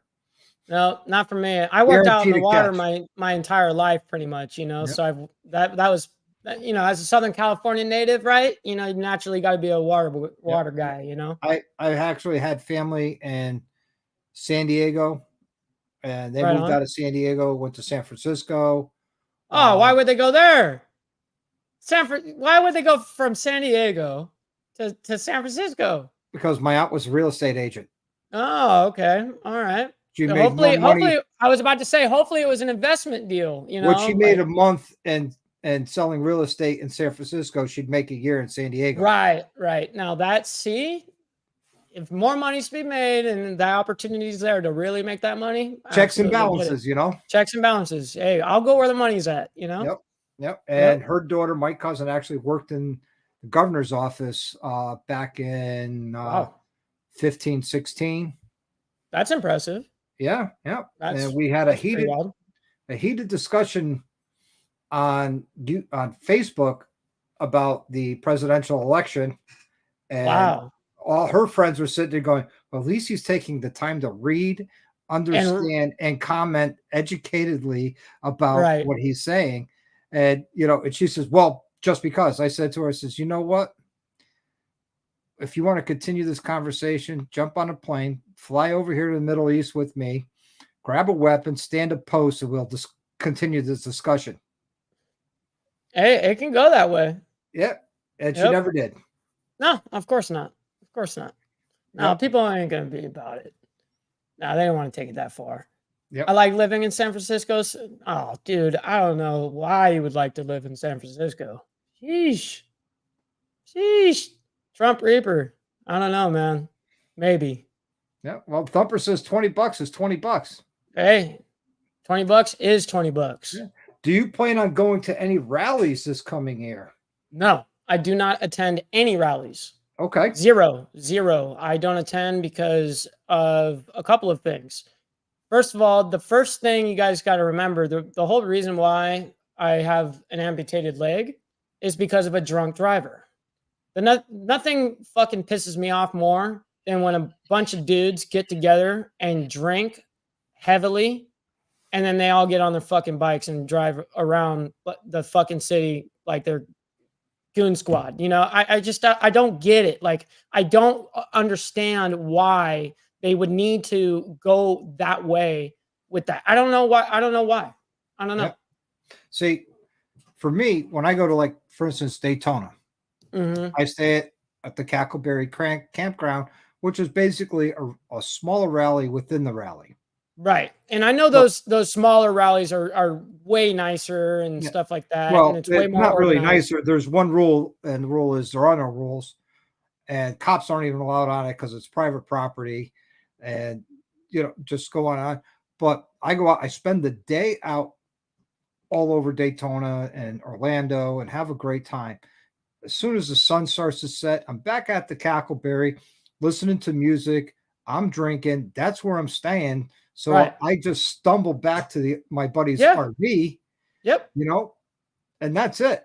I wish it. See, and that's how simple it could be, but people just cannot get that through their thick skull. They got to sit there and drink in between every stop or whatever. And it's like, all right, dude, like, I understand we're bikers. I understand we stop at bars. I understand we stop at like these places, but we don't have to drink every time. You know what I mean? Like, you don't have to do that. You don't have to get hammered, and especially when it comes to these people that don't know how to, to me, I'm not going to say not ride in a pack, but because they ride differently than club guys. And I think that, but riding club style is so much different than riding at, something like that, a rally. To me, it's so disorganized that it literally makes me anxious. It gives me anxiety. And it's like, I don't even want to be a part of this. So, and that's why when I go, it's basically my wife and I, or it's my brother Mike and I, and we go and we do our things. And as soon as the sun sets, I'm either back at the RV or back in the hotel, and I'm just relaxing, chilling, having a good time, doing what I want to do. And, if I know if I'm going to be somewhere for a few hours, Yeah, I'll stop and have a beer Right. at the rally because I'm going to be there a few hours. Yeah. And, by the time I That's get on my, timing your shit out. And that's being responsible. You know when they say drink responsibly? yes, That's literally being responsible. yeah. And That's I've what done that these means. You know what I mean? when I was in the club. We'd do these bar crawls and pub runs and Yep. all that. Uh, when you have multiple clubhouses in the same club and you're going clubhouse to clubhouse to clubhouse, I'll have a beer. Okay, next clubhouse or next bar, I'm having a ginger ale Yep. or A a water or ginger ale some or cranberry. Coke. You know, Yep. you know, that's it. I mean, That's what you're supposed to do, and people get carried away because, hey, our junk gets this much bigger when we're on a motorcycle, and it gets this much bigger when we're wearing a vest, and especially it gets this much bigger if you're wearing patches, so it very easily can blow your own ego up. so Razor Road says he needs replacement front head gaskets. Looking for recommendations above and beyond the Screaming Eagle one. Any thoughts? I don't. Kinetic makes a really good gasket kit. Contact the guys over at Fuel Moto. They'll be able to get you the right gaskets for your 131. Damn. Other than the Harley stuff. Yeah, and that's got to be super ultra expensive. Well, I mean, when you're talking big displacement, money is just stupid for anything. Yep. Yep. My 70 millimeter intake system from air cleaner to the heads, that was $1,700. Yeah. You're And talking it's like, stupid money. it's just like, wow, am I really going to see this money? Like, come on, man. That's a lot of dough on one Yeah, thing. but I wanted to see how much horsepower and torque I could build out of a naturally aspirated bike. Not for content, not for That was your own anything. personal goal. Right. My personal goal and I said it a lot in my videos, my goal is 150 horse. Wow. That's a big one to hit. That's why I said 140 earlier, because hitting 140 and already is a lot. Well, it's like too much, way too much, in my opinion. Believe it or not, with a 117 motor, with the right cam, you could hit 130 horse. Wow. With the right cam. And the cost of a stage 2 for dollar to horsepower ratio, it's a lot better. I bet. Than doing stage 4 because your dollar to horsepower ratio is so much skyrocket. I bet you go from like pennies basically on the dollar to like literally hundreds of dollars per. Well, give you an idea. A stage 2 will cost roughly about $4,000 with labor. If you find a good reputable shop that won't rape you on the labor, right, to $4,500. Where now I do all my own labor, so I don't consider it into the cost and materials on my build. I'm $16,000. That's crazy. That's crazy. Yeah. So I'll go from, $4,000 to up to 130 horse, or 16,000 to get north of 150. God. Yeah. That's a lot of dough to do that. Well, that's not just the performance upgrades in the motor. That's included in the performance upgrades in the brakes, the final drive. Yeah, you can't have normal brakes on shit like that, right? I mean, you got to have upgraded Brembos or what? I don't know what the heck you're Harley's using. Harley's come with Brembo brakes. Well, what do you use at that point? Because I have no idea. Like, I don't know brakes like that, to be quite honest. I don't. Right. So I'm sure there's like different race levels and stuff. Yeah, I talked to the guys at Lindell and I talked to the guys at Galfer, and because that's what they do. They do brakes. They know brakes. Right. That's what they do. I was telling them what my projections are and what I'm building, and what do I need to do for brakes, and they says, look, your calipers are fine, your master cylinders are fine. I would recommend you go with our rotors with our brake pads. We know they will work and they will give you the braking that you need. Mm-hmm. And the difference was what it cost me from 3 rotors from Galfer was the cost of 1 rotor from Lindell. Oh, wow. Yeah, it's a mega difference. Yeah. So, budget wise at that point it was already blown. I says, well, I'll go with Galfer. And, I was talking to him again down in Daytona. I said, if you really want to step up your game on your braking, we recommend you upgrade our brake hoses. And, I'm trying to negotiate with them to Of course. give to me this stuff so I could put it on my channel and say, Sure. hey, look, this is what you guys need. And we're at the point where they're talking discounts at this point, and I'm looking for, what I want free. Right. Yeah, absolutely. It's like, forget the discount, man. Like, put towards it. You know what I mean? Yeah. Absolutely. Put towards it. It's a lot of dough to put together by yourself. Yeah. And that's what a lot of people don't understand is when you build these big horsepower, you have to do things like brakes, your final drive, anything north of 150. If you're gentle on the throttle, then you don't need to go to a chain.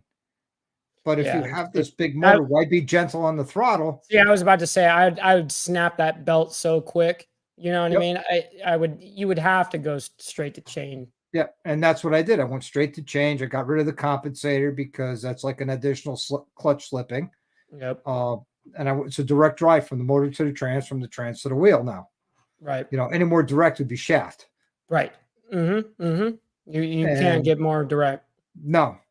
So, and now the only thing holding the bike back is suspension, but that's going to get taken care of in March when I'm down in Daytona with Suspension Technologies.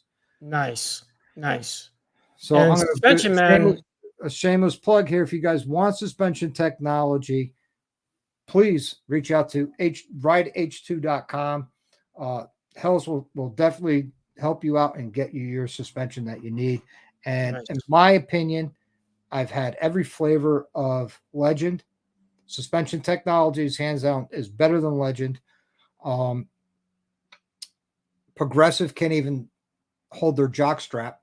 Mm-hmm. And stock is just garbage. Right. Yeah. Riding stock, man. That's rough. Yeah. Forget that. Yeah. That's the first thing that should be really changed out. You know what I mean? Everyone wants to do bars, this, that, the other. No, that.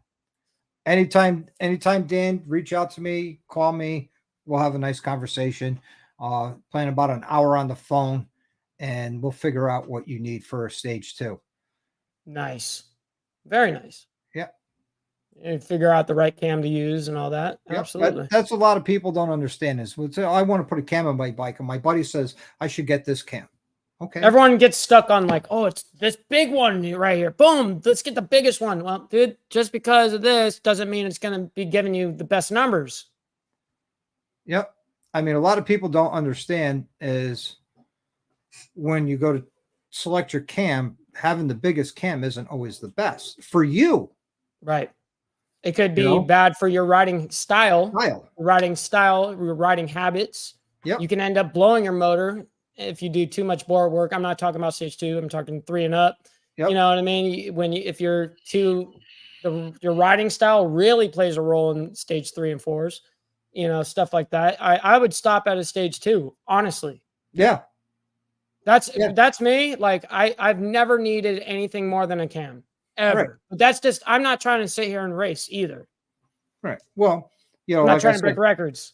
Right. I mean, that's why I built Spaceballs to see how much horsepower I could get out of a naturally aspirated motor. And I went with the Harley Davidson crate motor, but then I voided the warranty before I went in the bike because I took from the cam bearing all the way to the valve springs. Yep. Cost them. Well, I kept the cam because you never know if somebody might need that cam. Absolutely. That's money. Yeah. So Ray wants to know what motor I have. It's the Screaming Eagle crate motor 131. I'm basic 103. Yeah, which is I'm a good 103 motor. gang. Yeah, I love 103s, man. They've actually treated me nice. Yeah. You've treated me nice. Yeah. And I know I like the sound of them. They just sound good to me. Yeah. I might be biased. I don't know. Yeah, exactly. People always assume that's better. Exactly. Yeah, it's not. It's not. Bigger. Everyone's like, oh, I want to get this. That's my wife. Trigger's Or they not saw there. this YouTube video and they're like, they don't have the same bike or even sometimes the same engine. And they're like, oh, I want this cam. What the hell are you doing? It's not going to even work right. Like, you got to look at your numbers, man. Yep. Yep, Corey's that got is right a there. 103 with a stage 2. I actually did his stage 2 live on my channel. He came down from Massachusetts, and for me saying thank you to him, for coming down, helping me in my motor swap. I sat there and said, bring it down. Nice. Yep. Nice. I need to stage 2 my bike now. You know what I mean? That would be nice. I had a stage 2 on the first bike. Well, Mike, all you got to do is, jump on the bike, ride coast to coast, and we'll get it done. Right. No problem. Hey, I can do that. Yeah, we'll hang out, have a good time. That's right. Yep. Why can't you just meet me in the middle? You can't just meet me in the middle. We can't just ride. I'm not dragging my toolbox and my lift. I'm expecting the lift and everything, We can do this on motorcycles, and you have to show up on a motorcycle. Can I have a support vehicle? Like maybe Mini Cooper size. No. All right. I make the whole trek myself. All right. I'll make it there. I'll make it there. We know enough people across the country. We got places for you to stay. That's right. That's right. Hey, that's the one also really cool thing, man, is again with the genuine network thing is because of that, it's put me in a very amazing spot of being able to talk with all these people, not only talk with, but literally communicate, because communication and conversation is two different things, right? And when you get to that level with these people, you really get these connections that now they're like part of you, like whether they're daily tapping in with you or weekly or once in a while coming in, it doesn't matter. They're checking up on you or vice versa or whatever. And I love checking up on everyone else too, and that's something that's why I'm very active, like on social media. I'll answer pretty much everyone's DMs as long as you ain't threatening me or something like that. I'll answer you. Yeah. I mean, if you threaten me, I respond to every comment that comes on YouTube or every DM and Instagram or Facebook. I always respond because you know what? If you took the time to send me a message, I better take the time to send you a message back, because that would be disrespectful, and I have no reason to give that person or any person that disrespect unless they earned it. No, you're right. And even like, for instance, like video wise, like what you were just saying, that like I just had a video go viral on me on YouTube channel right here, and it hit like 600,000 already. Wow. And that video, and I've responded to every single comment. You know what I mean? And that's an example of right there. Like they say, oh, well, you get those crazy numbers, you won't be able to respond anymore. No, yes, you can. It's a matter of you giving the time to do it, giving the care and patience enough to do it. I will sit there and make an evening out of it. I will sit there and make an afternoon out of it or whatever. I will take the time to read your guys' comments. Always. Yeah. And Oakley's right. There is a mathematical equation, believe it or not. Yep. Mathematics comes into play when you select your cam. First thing you want to ask somebody is, where do you ride? And this is where you have to be honest with yourself and me. Where do you ride? When you're cruising down the highway, what RPM range are you normally at? Are you at 3,000? Are you at 2,500? Are you at 4,000? And I'm talking in top gear, fifth or sixth gear if you got a 5 or a 6 speed, because that starts the conversation. You have to be honest. And then the next question is, do you want torque or do you want horsepower? And a lot of people go, what's the difference? Oh, wow. The easiest way I could explain it is horsepower is how fast you hit that wall. Torque is how fast you hit that wall and drag that wall with you. Right. And believe it or not, 9 out of 10 people who sat there thought they want a horsepower cam actually sat there and said, no, I guess a torque cam is what I want, because when I want to crack that throttle, I'm going to be put in my seat and I want it to just go. Right. If you're constantly in the upper RPMs, I'm talking 4,500 to 6,200 RPMs, then you're into a horsepower cam, because that's when you're really going to take advantage of that cam. Yeah, I don't ride that high. I shift around 4,400, 4,500. You know what I mean? And then That's you my normally range. cruise between 3,000 and 3,800. 3,000. Yep, that's my exact range. Yep. Hey, you know, we have very similar riding styles. There you you go. There you go. Then you must know. How do I Yep. know that? Yep. You knew exactly the range, you know? Yeah. So, you know, a torque cam is where you want to be, because torque cams come in about, depending on which cam you get, come in about, you know, mid Earlier. to high 2000s and start to fall off right around 4,500. Right. Which is fine, because guess what? I'm shifting there anyways, you know, Yeah, for me. You're hardly ever there anyways. I'm shifting at that point, so it's good for me. Yeah.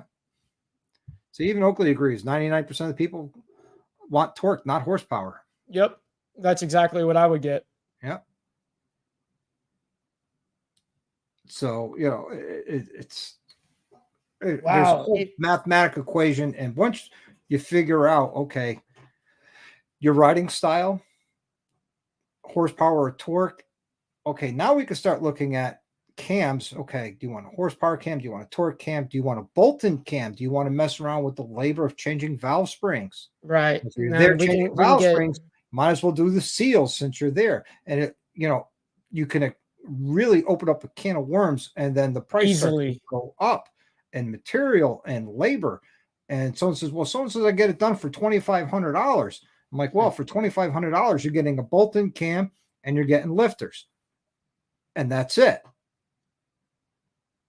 If that's what you want to do, we could do it. But I'm going to tell you. But that's the minimum. Yeah. I'm going to tell you, cam bearing you should do. Right. You know, and if you don't do an oil pump or cam plate, then you definitely should do something with your clutch, whether it's a high performance clutch or a variable rate pressure plate. Yep. I definitely wouldn't want to stay with the same clutch I got now. Right. You know, if I stepped up. On Spaceball, I'm still running the stock clutch. Really? Yes. How does it feel? Do you feel it like slip at all? Do you feel? Nope. What do you feel? Nope, really? Because it's an M8. It's got 3 springs in it. I took those out. I put in 30% stiffer. Oh. And I added in a variable rate pressure plate. Those 3 springs and pressure plate was a lot less expensive than doing a high performance clutch. How much extra work was that, do you think? It actually saved me a lot of work, because all I had to do is take the derby cover off. I didn't have to drain the primary. I didn't have to pull the primary off. Well, that was all off anyways. But when you're doing a stage 2 for somebody, you don't have to do all that. You could just take off, that little thing, and then you can get right into that access. Do what you got to do, and then put it back together. Right. Absolutely. Yep. It's a trip. It's a trip for sure. Yeah. Man, someone's got a trike. That's awesome. Old VW Trump Reaper, dude. Hell yeah, man. That's what's up. That's the original trike, man. Those built up ones with the VW engines in it. My brother, who I told you had the hook, had one. See, that's badass. And he had a high performance motor built for it, and he'd crack that throttle, and that front end come right up to 1 o'clock. I'm sure it would. Absolutely. Those things, they can be, you put a VW engine in one of those things, you know, and they're fast. I was playing around with the idea. You're going to like this. When I first started my shop, I wanted to go to Sturgis and get in the biker build-off competition. And when you do that, you have to submit your application with an outline what you want to build. So my outline was a rigid frame with a 300 back tire, Springer front end, powered by a Volkswagen turbo diesel engine. Wow. That's a 600 horsepower or 600 foot-pound of torque motor, you know, with a dark side back tire on it. And I was going to have the whole thing done in Rhino liner because it's diesel. And this was Sturgis's response from what was it? I want to say not the Iron Horse. Probably telling you it's impossible. No, they said, Hey, man, sounds like a lot of fun. Sounds like a great good night, Mike. Sounds like a great build, man, but your shop isn't that big or well known enough. We don't think you'd draw a crowd. See, I hate when I hate when things come down to numbers, man. And that's I really am over that. I hate that. It's cliche as fuck. I really do hate it. Well, Numbers is, though it's understandable why like companies that's what they're looking for when they're paying or giving money away. They want views, right? Like that's what no, they I was want. paying to be in the show. But that's exactly what I'm getting at. It's like, yo, but I'm doing something different here. I'm trying to be in the show. It's like I'm not even asking for anything. Like I'm trying to just be in the show. And that's what is preventing me, not my work, not my work ethic, not any of this, but you basing it off of the name or how many numbers this has got. That's dumb to me. Like Yeah. if a man qualifies for a job, he qualifies whether he's got this number or this number. It doesn't matter. Yep. And my response to them was, well, I remember back in the day, Jesse James wasn't that big, or Billy Lane wasn't that big. Indian Leary wasn't that big, and their bikes were in your show. Yep.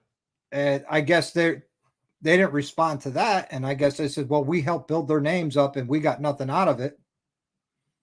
No, you do get something out of it, because guess what? Year after year, they keep coming, and people keep coming and paying to see the show because of them. So you are Right. getting something out of it.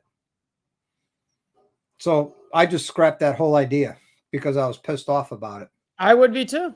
I would be too. And it's like, all right, well, cool. That's the way you guys want to play the game. Then cool. All right. You ain't got to tell me twice. It's cool. You ain't gonna accept me now. Then trust me. When I make it, I'm not gonna be doing you any favors. For the people that were there for me that wanted to support me along the way, Yep. genuinely, especially when I'm down, at the very bottom, right? It's like those people that were with me are always going to have like that emergency helicopter, ladder for them to just come flying up with me. There'll always be an open invitation for them, always, because those kind of people, like, there's something special with people like that, If they that want to ever support you from the beginning, and be, especially. let's say this platform takes off, and I get 100,000 subs or whatever, and they reach out to me, says, hey, we'd love for you to come out, do a meet and greet, blah blah blah. I won't say no. I'd sit there, I'll let you know. I'll let them sweat it out for a while. Right. Yep. I'll let you know. When I got contacted last year by a company that wanted me to go out to Milwaukee for the 120th, I they asked me not to say their name, but they do have a very similar um, logo as me, and I said absolutely, and they flew me out. They put me up in a hotel. I didn't ask for any of this. They got me a rental car. It was an economy. So when I got there, I upgraded to a Cadillac, TX6. Nice. I got a pimp. Yeah. Pimping ain't easy, but it definitely ain't cheap. There you go. And when I got the bill for the hotel, the printout, it was $2,500 for the 2 nights. I was like, oh my God. Yeah. Wow. Yep. What an amazing gift I got. And, I went out and all I did was video everything, tag them in the videos, Right. and, all good and said. They enjoyed it. They because I gave a different perspective. Yeah. And that's something that you got to find, your own set of values, right? The thing is everyone is always basing themselves off of how someone else is doing or whatever. And I hate that, because that shows that you're not focused on yourself first. You know what I mean? Like, you have to put yourself first. You cannot be like comparing yourself to someone else. When you do that, you're looking down upon yourself. Yeah. And I don't mean to be like, oh, you be all about yourself. No, it's not that. It's I don't know, man. It's not necessarily even a confidence thing either. It's just caring about yourself, I guess. Yeah. It's taking care of you. Yes, very much so. And I've one thing I learned from being in the life that I carried over to this and everything else I do in my life is stay humble. Right. Yep. You know, when I Absolutely. was in the life, I didn't have to go around telling everybody who I was and you know what we were and who. Right. No, if you knew, you knew, and if you didn't Exactly. know, you could read it because it was on my clothing. Yep. Yep. I have a lot of people that ask me, you know, like, "Oh, dude, like they've known me for years, but they didn't know that I played in music." And they're like, "Dude, why didn't you tell me that?" I'm like, "Well, I'm not gonna sit here and tell you something that you didn't ask about." You know what I mean? Like, I'm not gonna sit here and brag about something that I did in my past. Why would Right. I do that? Like, if it's all documented anyways, you know what I mean? Like, Yeah. the proof is in the pudding. If you want to find out, you can find out. You know, Bingo. but I don't know. Some people have that insecurity, obviously, and Yep. they're not secure with themselves, so they're a little insecure, which is understandable. Yeah. Which is a shame because you Which know. is it is. I mean, I would hope, you know, that's why I say the things I say, you know, like I want people to be bettering their own mindset too, you know. See that we're solving problems tonight. Ray's There you like, I go. just ordered the gaskets from Fuel Moto. And They that are is my that's one of the one of the secret sauces, by the way, is by answering a certain question that is searchable. yeah. So that's one of the secret sauces on the YouTube stuff, you Yeah. know. I sit there and I try and help everybody out. Actually, Ray called me up one day and was asking me about a camp, and I spent time on the phone. I'm very That's happy. awesome. Another subscriber of mine, I'm sure he's a subscriber of yours too, HDAV Traveler Jack. Nice. Very He nice. called me Yep. up one day out of the blue, and you know, on Instagram through the phone chat, and I answered. He was like, "Oh my God, you answered!" I'm like, "Yeah, why not?" Right. It's like, yeah, of course, I'm sitting here doing X, I'm a Y, and Z, human whatever. being, Right. you know. Exactly. I've had those interactions before, and it kind of puts me in a little bit of a trip because I'm like, yo, whoa, whoa, I promise I'm no one special, man. Like, relax, man. You know, Well, we're to me, just you are somebody special because you're well, always I putting do out a appreciate positive that. vibe. Well, I You know, appreciate that. But you and know. also here's real life too, you know, and I keep everything real in the aspect of everything isn't always grand all the time. And that's okay as well. And not everything is going to be a boulevard of unbroken green lights. I promise you. You know, if you think that it's going to be delirious world for you, you just at that point life is going to get really hard for you. You Yeah, know, it's okay. It's you know, there's times that we're going through hard and that we've got to deal with the things that we've got to deal with, and that's okay to do too. And I always tell other people too. They go, "Oh, well, I saw your video, you know, and I saw that you got back on the bike, you know, within 28 days, for instance." But that can also work against people that can go, well, that's, you know, I'm looking at myself now and I've been amputated only for or I've been amputated for 5 months now and I've been wanting to get back on a bike but I can't or it's too painful. And I'm like, well, you get back on that bike when you can, when you want to and are able to. You don't get back on that bike when other people tell you to. You get back on there when you're ready. You know, don't feel because I got on it so damn quick means that you have to.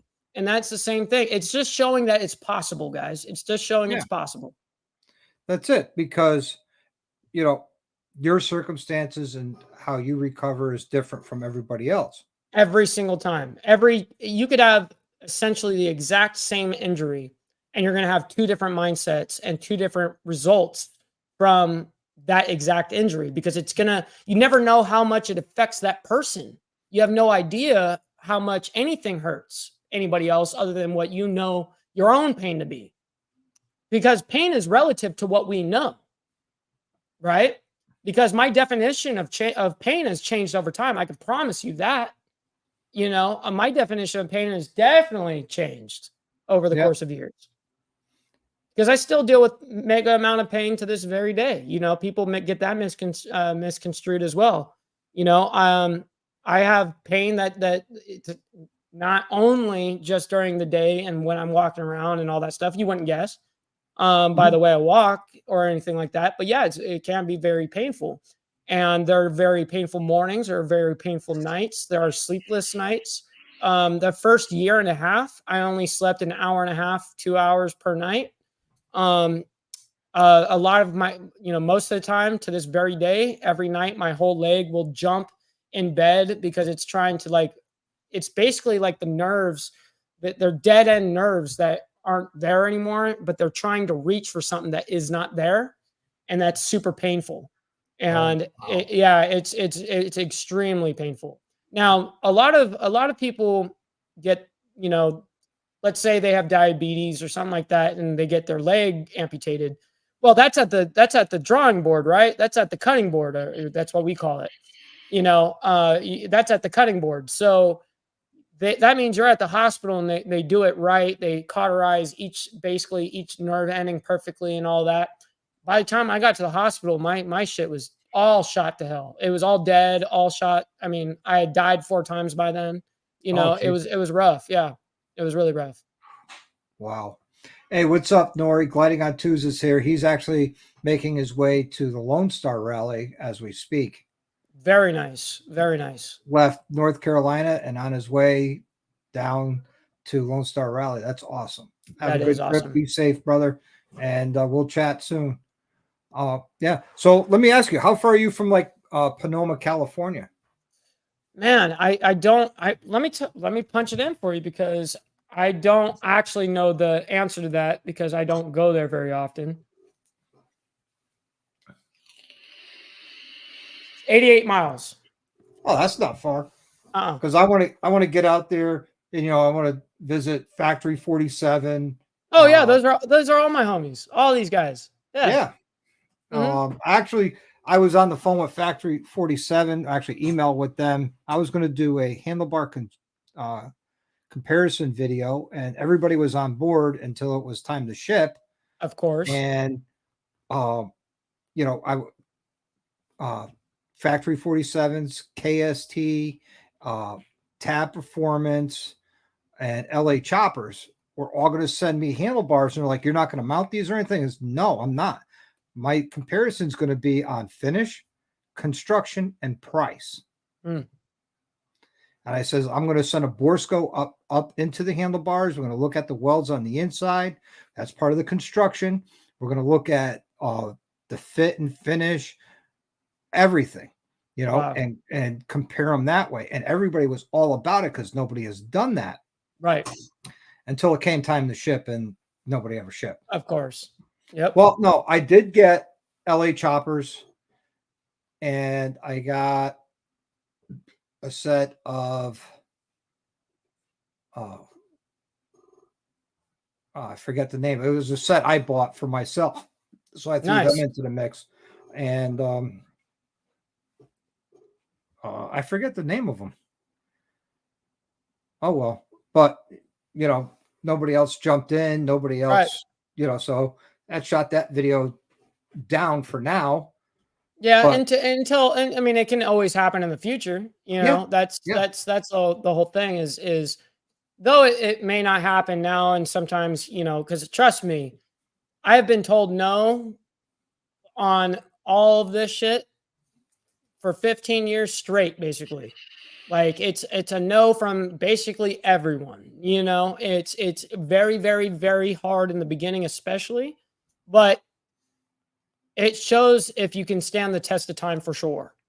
Because I know that I basically streamed to a big fat donut, which is 0 people, for dude, it seemed like a year straight at least. You know what I mean? And before I started seeing any sort of maybe 2, 3, 4 people consistently viewing me, and dude, you have to put in that kind of work and time and ethic and mind you, I'm doing 8-hour streams, by the way, but over there, I'm not doing 1 hour, 2-hour shows. I'm doing 8-hour streams. Wow. Where it's nonstop. And I was doing 8 p.m. to 4 a.m. That was my schedule every single night. Wow. That was off of work. Yeah. That's Anyways. awesome. Yeah. It was pretty rad. SS Contracting, thank you for sharing out my YouTube and my Instagram. I appreciate it. I take it he's one of your admins. Yes, He's he on is. it tonight. Thank you. I Very appreciate much. it. You rock, dude. I've seen him in other side chats, and That's my Matt brother said right there. hello. What's Yep. that? That's my brother right there. He definitely puts in a lot of work. So does so I got all these people that are amazing in here, and they treat everyone in here with just the utmost love and respect. You know what I mean? Yeah, right And on. people, it's so cool, that we almost have like this like system that works by itself without anyone telling each other what to do or anything. It's like it just kind of just naturally works nicely that way, and I think it's a beautiful thing, seeing people come together like this. And that's something that I talk about often is I don't care whether people like to admit it or not. And this is a special for the motorcycle club scene, but the new set is online. I don't care what anyone says. Oh Then yeah. people meet online and then they meet in person. You know what I mean? That's the way it works. I And knew a club. I'm really going to blow you away with this one. During the pandemic, some of them were so scared about, getting COVID. right. They actually held their churches via Zoom. Yeah, I believe it. I believe it. That's a first I've ever heard of that, but that doesn't fucking surprise me at this And I'm point. sitting You there know what I going, mean? that's not too smart because it's recorded. Right. Like why would you want to have a private conversation with technology around? I remember we used to have a basket. You know what I mean? Like, where's the basket, dude? Like, you're not supposed to have anything here, let alone Well, we're going to be talking club or inner dynamics of a club yeah. over the internet. Yeah, forget that. You know what I mean? Not Yeah. because we're saying things, something that people shouldn't be hearing. It's just none of anybody's else's business. It's a private organization for a Exactly. reason. You To got to remain be. private. It's invite only, motherfucker. And just because you were invited doesn't mean you get to sit in that meeting, because you have to be a hang around. You have to be a prospect. And if you make it to get patched, then you can sit on that meeting. And then, even then, that's when the real work starts. When you get patched in, it's hard as hell to get your patch, but it's way harder to keep it. Yep.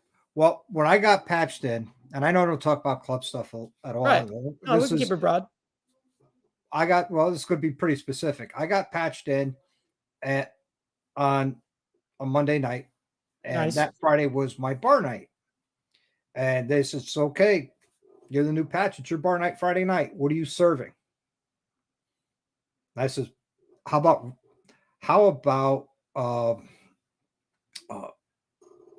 what you call it? Hot roast beef sandwiches, with cheese and the mushrooms, the onions, and the whole all that. And so, like, okay, fine. And we had a meat slicer. You slice up sandwich meats. Nice. So I went out and I bought the raw roasts. Yep. And I went to the clubhouse and I cooked all the roasts and seasoned up. One of my brothers came down and helped me.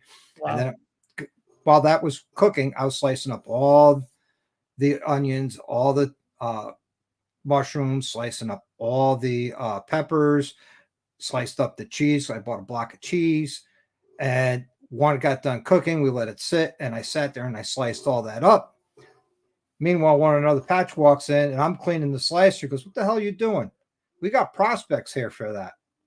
I'm like, I made the mess. I could clean up my own house.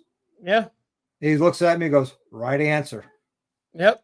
And it's true. Once a prospect, always a prospect. You never stop prospecting. You're not supposed to, anyways. You're not supposed to if you remember it. I and you did it right. Cheesesteaks. Thanks, SS. But there are times when someone's in a position that they can't do that stuff anymore because they're busy doing other things. True. So Very you true. have to look at it in that aspect, and that goes with any part of the job. I mean, someone says, hey, these vehicles need to get gas. I need to get these vehicles gas. And it could be the CIO of the company. Well, guess what? Yeah, he might say, hey, use a vehicle, but I ain't got time to put gas in it. No, he doesn't, because he's busy doing other things. Right. Right. And the And low man on the that's totem pole got to gas him up. It's sorry, you got to pay your dues.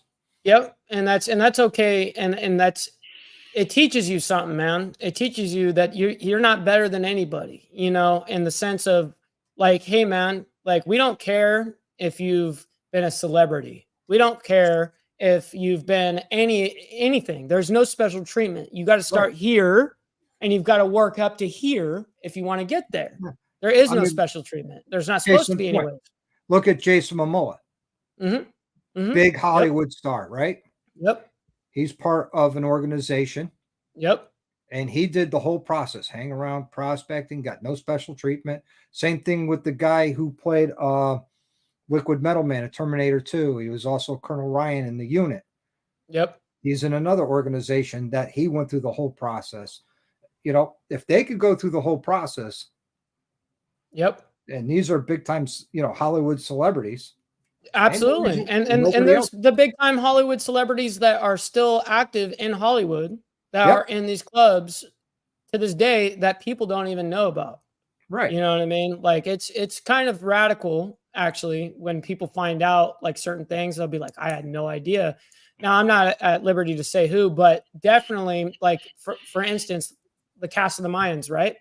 Yeah. There are And a few of them. There's a few of them that are in major 1% clubs. You yeah. know what I mean? Like Same top thing 4. with some of the cast from Sons of Anarchy. Yep, exactly. And people laugh at that, but it's like, no, hell, they're really about this shit, you know? Yeah. And I've met Chuck Zito, and I've hung Right. out with Chuck Zito. Yep. And Mhm. he didn't want to know me from Adam. It's a funny story. He didn't want to know me from Adam when I met him. And the next day, I'm hanging around with the local club that's part of his old organization. Right. And now he wants to know who I am because I'm getting hugs from them. And I looked at him and said, You don't want to know me yesterday? Guess what? You don't know me today. Go fuck yourself. Hey, there you And go. I everybody, like he that looked answer. at me and went, Really? I'm like, I know Mhm. who you are, and I don't give a shit. Right. You didn't show me respect yesterday, so go fuck yourself. That's And his exactly club looked it. at me and laughed because they're like, he stands up for himself. Hey, dude, that's what's up. And people aren't only going to treat you the way that you allow people to treat you. Period. Exactly. And you know, that's it. And I don't like that disrespect shit. To me, that's disrespectful. You're going to not give me the time of day or you're fucking going to whatever Yep. the day prior, but then the next day you see this, now you want to talk to me. Oh, Yep. I see the motive. I see Yep. it. You didn't And want it for me. then I Got ran it. into him in the future and we talked and we laughed. Sure. We had a few beers and that's probably a beautiful thing and it turned out to be great. You know what I mean? I mean, like I said, one enemy is 10 too many. Yep. I agree. But he knew right from the get-go, I will not put up with disrespect. I will give you respect. And I gave him respect when I first met him. And then when he, you know, It was the that mud feeling. check Yeah. comes, now you want to know me? Oh, fuck you. Right. Right. No, exactly. And that's kind of how I feel with the whole content space because that's where I deal with the most is there's guys that I have reached out to before in the past that have been like where I've reached out and they said that I didn't have the numbers or something like that. And then I have them ironically hitting me back up, the same people that I was asking. They're now Yep. asking to be on my shit. I'm like, well, go screw yourself. You know what I Yeah. mean? Like, what do you mean that you want? I don't do this for content. You know what I mean? Yeah. I'm actually having legitimate conversations up here. Yep. Like I'm actually talking the shit that not everyone is. I feel that I should be talking to in that full regard that is Yep. worthy of talking to like that. You know Yeah. what I mean? And that's what's awesome about conversations like this live that people on the side chat can really gain a lot from it. You know what I mean? Yeah. Whether it's from you or me. Yeah. I mean, for instance, my first guest I had on any live when I first started doing lives and was Professional Monkey. And I Nice. reached out to him before I started and says, Hey, I'm looking to start my channel. What can you recommend a camera for me? And he's like, Yeah, GoPro, man. Nice. And when I asked him, you know, because he's a large channel, he's over Right. 100,000 now. When I had him on, he was not at 100,000 yet, but he's had a large channel. And I asked him, hey, would you be kind enough to join me on the live as a special guest? And he's like, yeah, absolutely, man. Let's do this. Hmm. And same thing with Doodle on a Motorcycle. I don't know if you know. I do know her. Yep. Yeah. I had her on, and when I had her on, she was at 167,000 subs. Yep. But see, And people, she's, well, you'll see the people that are cool with stuff like that, that don't care, and then you'll find the people that do care, and then you kind of find out their motive. yeah. And talk about humble people. Professional Monkey is very humble. Doodle, she's very humble. I've had Danny D'Lo on. Mhm. Uh, I've had Meg's Motorcycle Journey on. I've reached out to Jess from Her Two Wheels, and I Nice. talked to her in Daytona, and I found out why she never got back to me, because she changes her email all the time because she gets a lot of inappropriate emails. I'm sure of it. You know, um, Blockhead, when I called down to his garage, says, last year, hey, I'm coming to be in Daytona. I'd like to come down and check out the garage. And I talked to Captain Anna, and she's like, yeah, come on down anytime. We're here from this time to this time. We close from 12 to 1 for lunch, so don't come then, but anytime before that. So I went down first thing in the morning, because people usually, when they show up to work, they don't get right to work because you got to have That's true. coffee, blah, blah, blah. So I figured it'd be the least impact on the day. And hung out. I actually did some filming down there. Blockhead jumped on there. Chris was on my video.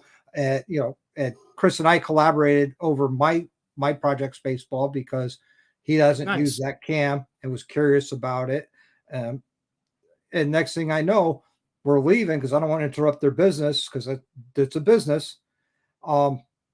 Blockhead looks at me and says, hey, you could be around Thursday night? I says, yeah. He goes, hey, we're all running down the Aces. You want to ride with us? I'm like, absolutely. Nice. Nice. You know, Absolutely. Yep. I mean, That's called a humble opportunity right there. yeah. And Blockhead's 500,000 subs. Right. Exactly. One of the most humble guys I've met. I've been Biggest watching channel Blockhead. I've been watching Blockhead, Professional Monkey, all these guys. Demons Row. Demons Row's at 500K now. Yeah. You got all these channels. I remember watching, Demons Row at like 30K, Professional Monkey at 10K. I remember all those times back then, and because I was around the community then, it's a Unfortunately, trip. I wasn't. I was around. I came around when I stumbled across John Maxwell. Yep. And I started religiously watching YouTube with John Maxwell. And back when I think he had just a Sportster at the time. And then he bought his newest bike, and then did that build up, and then of course working at Chattanooga Harley, and then going in. I remember when he went into his own shop, says, I'll have more time for content and videos and all this. I'm sitting there going, no, you won't. Yeah, right. No, you won't. You're gonna have a lot less time. Yep. And that's what happened. He has a lot less time because the man is just super busy. Yep. And speaking of, what got you into YouTubing? You know what I mean? What got you thinking like, all right, I'm going to be, start making a YouTube channel? John Maxwell stopped recording. Okay. And I work out of my garage, and it's a legit shop in my garage. It's so you're like, man, he stops, I can do exactly that. I could fill his shoes. Nice. Which those are some big shoes to fill, and I haven't even filled the toe section yet. No, but that's really cool though. You know what I mean? That's cool. That's real influence. I think that's awesome. Yeah. And because it shows that it is possible if you put enough care and love and want, and listen, anybody can do it as long as you give a fuck enough.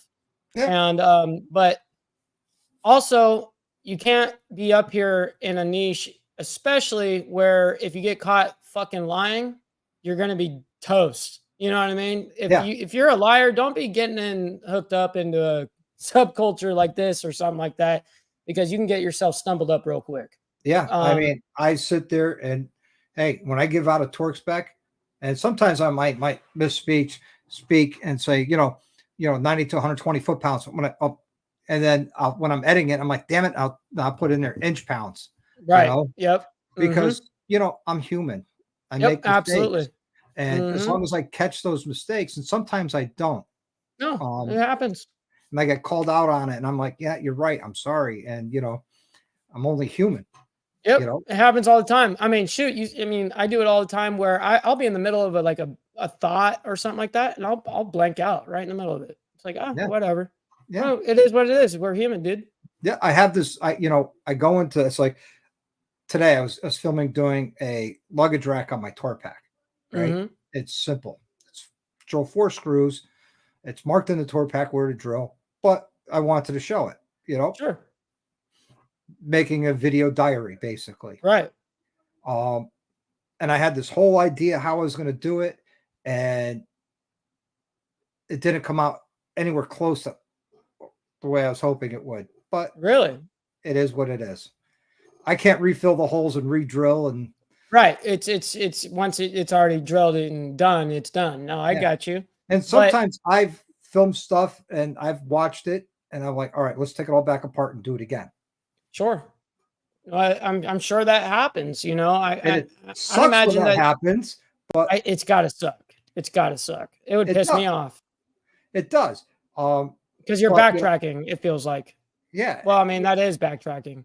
when I did the live install of my head pipe on the stage 2 build on my Road Glide, I was having a hard time with it and struggling. I said, that's it, I'm done. And I sat Yep. down and I says, you know what, let me loosen everything up. And then it all went together. And you can't hide or edit out anything when it's live. No, And I'm exactly. not afraid to do it live. Right. I'm really not, because you could see that, hey, even I make mistakes, or even I, you know, takes longer than what someone shows in a 15-minute video. Sure. No, but that's okay. I mean, shoot, and that's the thing. Like, imagine if I hadn't streamed for 15 years leading up to now, where I'd be. I mean, if I had only been streaming for, let's say, a year, like the amount of time that you have been on here, that wouldn't give me a lot of time, compared to my 15 years. That's a lot of time. And I've you're had a still lot of time on relatively research. a young guy too. Right. I'm 28. So been doing it for a long, long time. Yeah, Yes. with a lot of years of experience. Yes. Yep. It was a fun thing that I got on the train early, definitely early. But it was on, like I said, different platforms. And like I said, I'm glad that I'm here now because I definitely found home. This is Yeah, home, compared to what I was doing 8 hours a single night per show was like what was needed over there to make it happen. And that's not even feasible anymore. That's not possible for me. thank Like, you, Dean. there's no way. Yeah, So now, I'm cool with doing my hours weekly shows. And then I got, shows I'm doing in between that are about the same, whether an hour stream, 2 hour stream, stuff like that is what I'm like getting more used to now. But yeah, I used to be like that super, super long form content. And people, it was a trip because I did build that audience, but it took a long time too. yeah. And see here, Dean's got it right here. It says that's what drew me into my channel is because of my integrity. It's not for sale to anyone, and it's not. There you go. And to go back to why I started my channel, well, was John Maxwell stop, but Hmm. also, you know, I walked away from my club, and true transparency. I don't hide it from anybody. There's a lot of stress that goes with being in a club, Damn straight. Damn and straight. it was not uh, agreeable with my PTSD. Mm, I And bet my own you brothers trigger it. was a huge trigger for me. And my own brother's like, dude, what's going on with you? And I would sit down and I'd talk to him. Damn. And they said, why don't you take a leave of absence? I'm like, honestly, I don't think that'll help, because if I take a leave of absence, come back, the club life is still here, and it would still be a trigger for me. And they all understood. And Wow.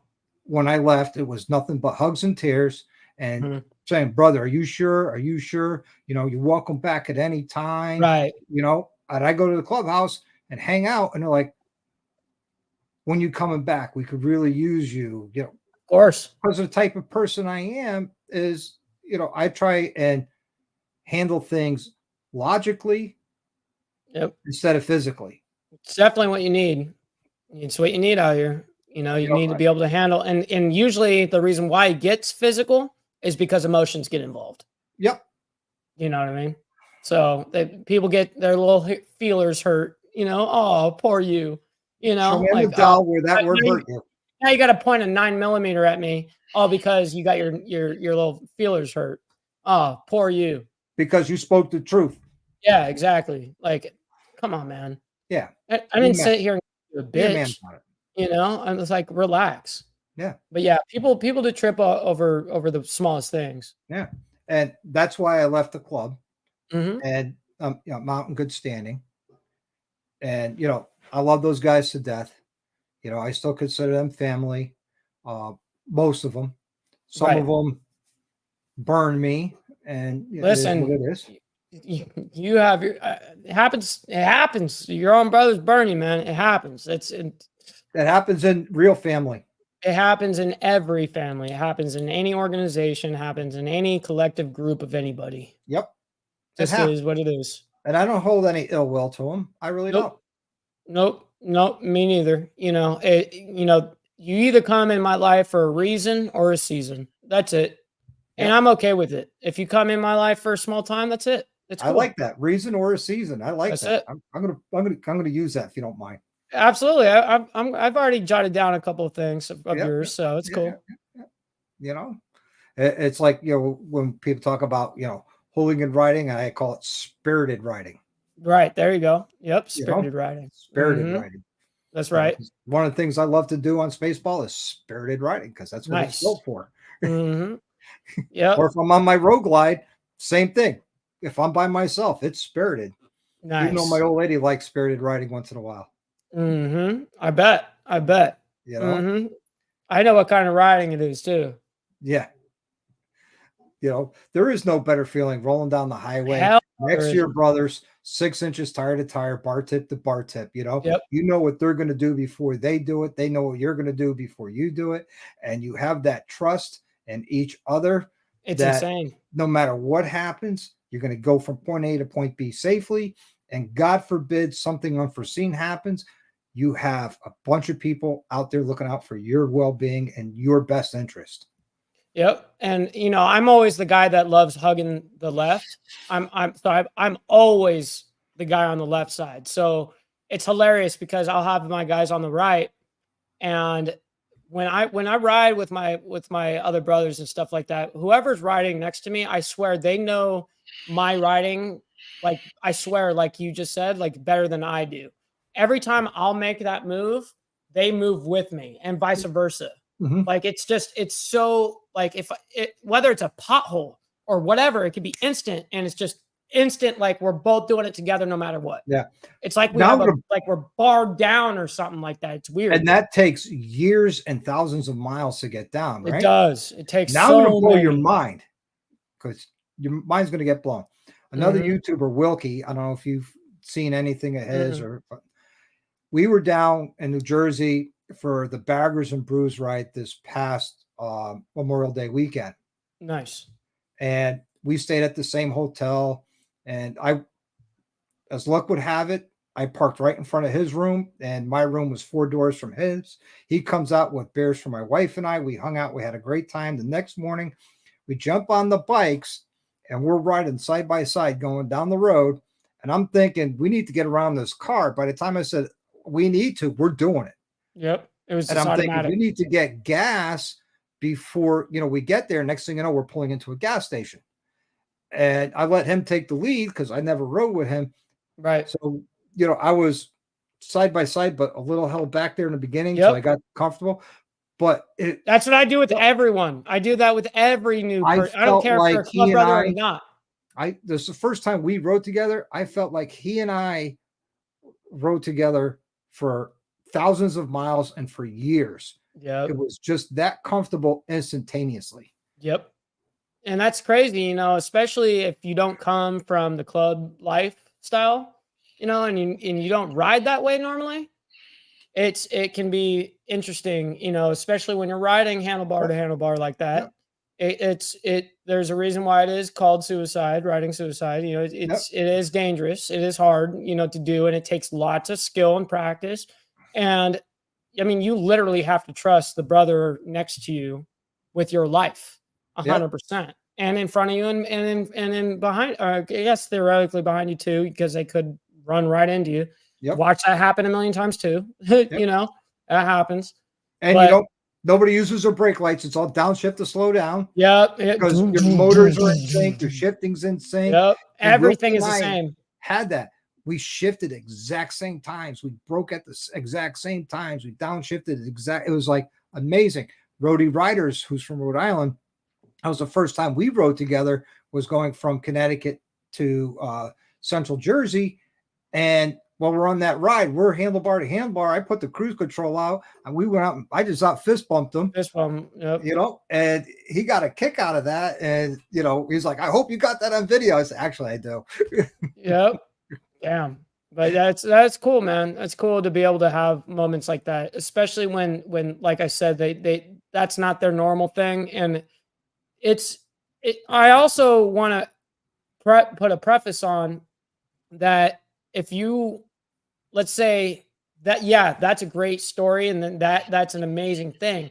Also remember, guys, too, that it can be extremely fucking dangerous. And if you're riding outside your own comfort zone, Yep. realize that and slow the fuck down, because you're going to kill yourself. You know, I don't Or need somebody you. else. I don't need you to kill yourself trying to keep up with us. Right. You know what I mean? And I tell everybody all the time, I'll ride at your level. Exactly. And that's exactly it. And that's what it's supposed to be. You know, if my riding capability is above yours, well, now we're riding at yours. That's Exactly. okay. There's And I'm not nothing the wrong with best that. rider out there. And vice versa. But I mean, I feel like, you know, I feel like I can do some pretty cool things on a bike, but at the same time, who am I, you know?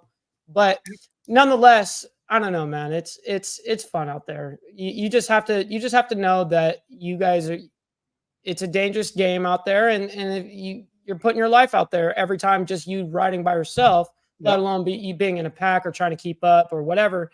I think Southern California is definitely what got me on that. Like, you know, how we were talking about riding earlier and like how we ride. Well, like for instance, like how I was telling you, like at the green light or, you know, jumping from the red light from the green, you know, that takeoff, I think I get that from that Southern California club style ride. You know, that's what it is down here, you know, is it's heavy off of it, you know, and like, and a lot of these guys, we're riding hard. Okay. We're definitely riding hard. It's not super, super, super easy to do. You've got to be the whole time. And we do this on bikes already. Have your neck on a basically a swivel, but at the same time, now you add that much extra, you know, so you just got to be careful out there. Just be careful. That's all I care about. Absolutely. Absolutely. You know, ride your ride. That's what I always That's say. it. Ride your ride. It looks like a team enjoy it. sport. It looks like a team sport from the outside looking in. It looks like a fucking team sport. You're riding in a pack, but it's not. You're riding your own fucking ride. And if you do anything to jeopardize my pack, I'm pulling you the fuck out. Yeah. You know what I mean? Yeah. That's the way it goes. Yep. You know, it's all about having fun, getting from point A to point B, having fun and getting there, everybody getting there in one piece. Yep.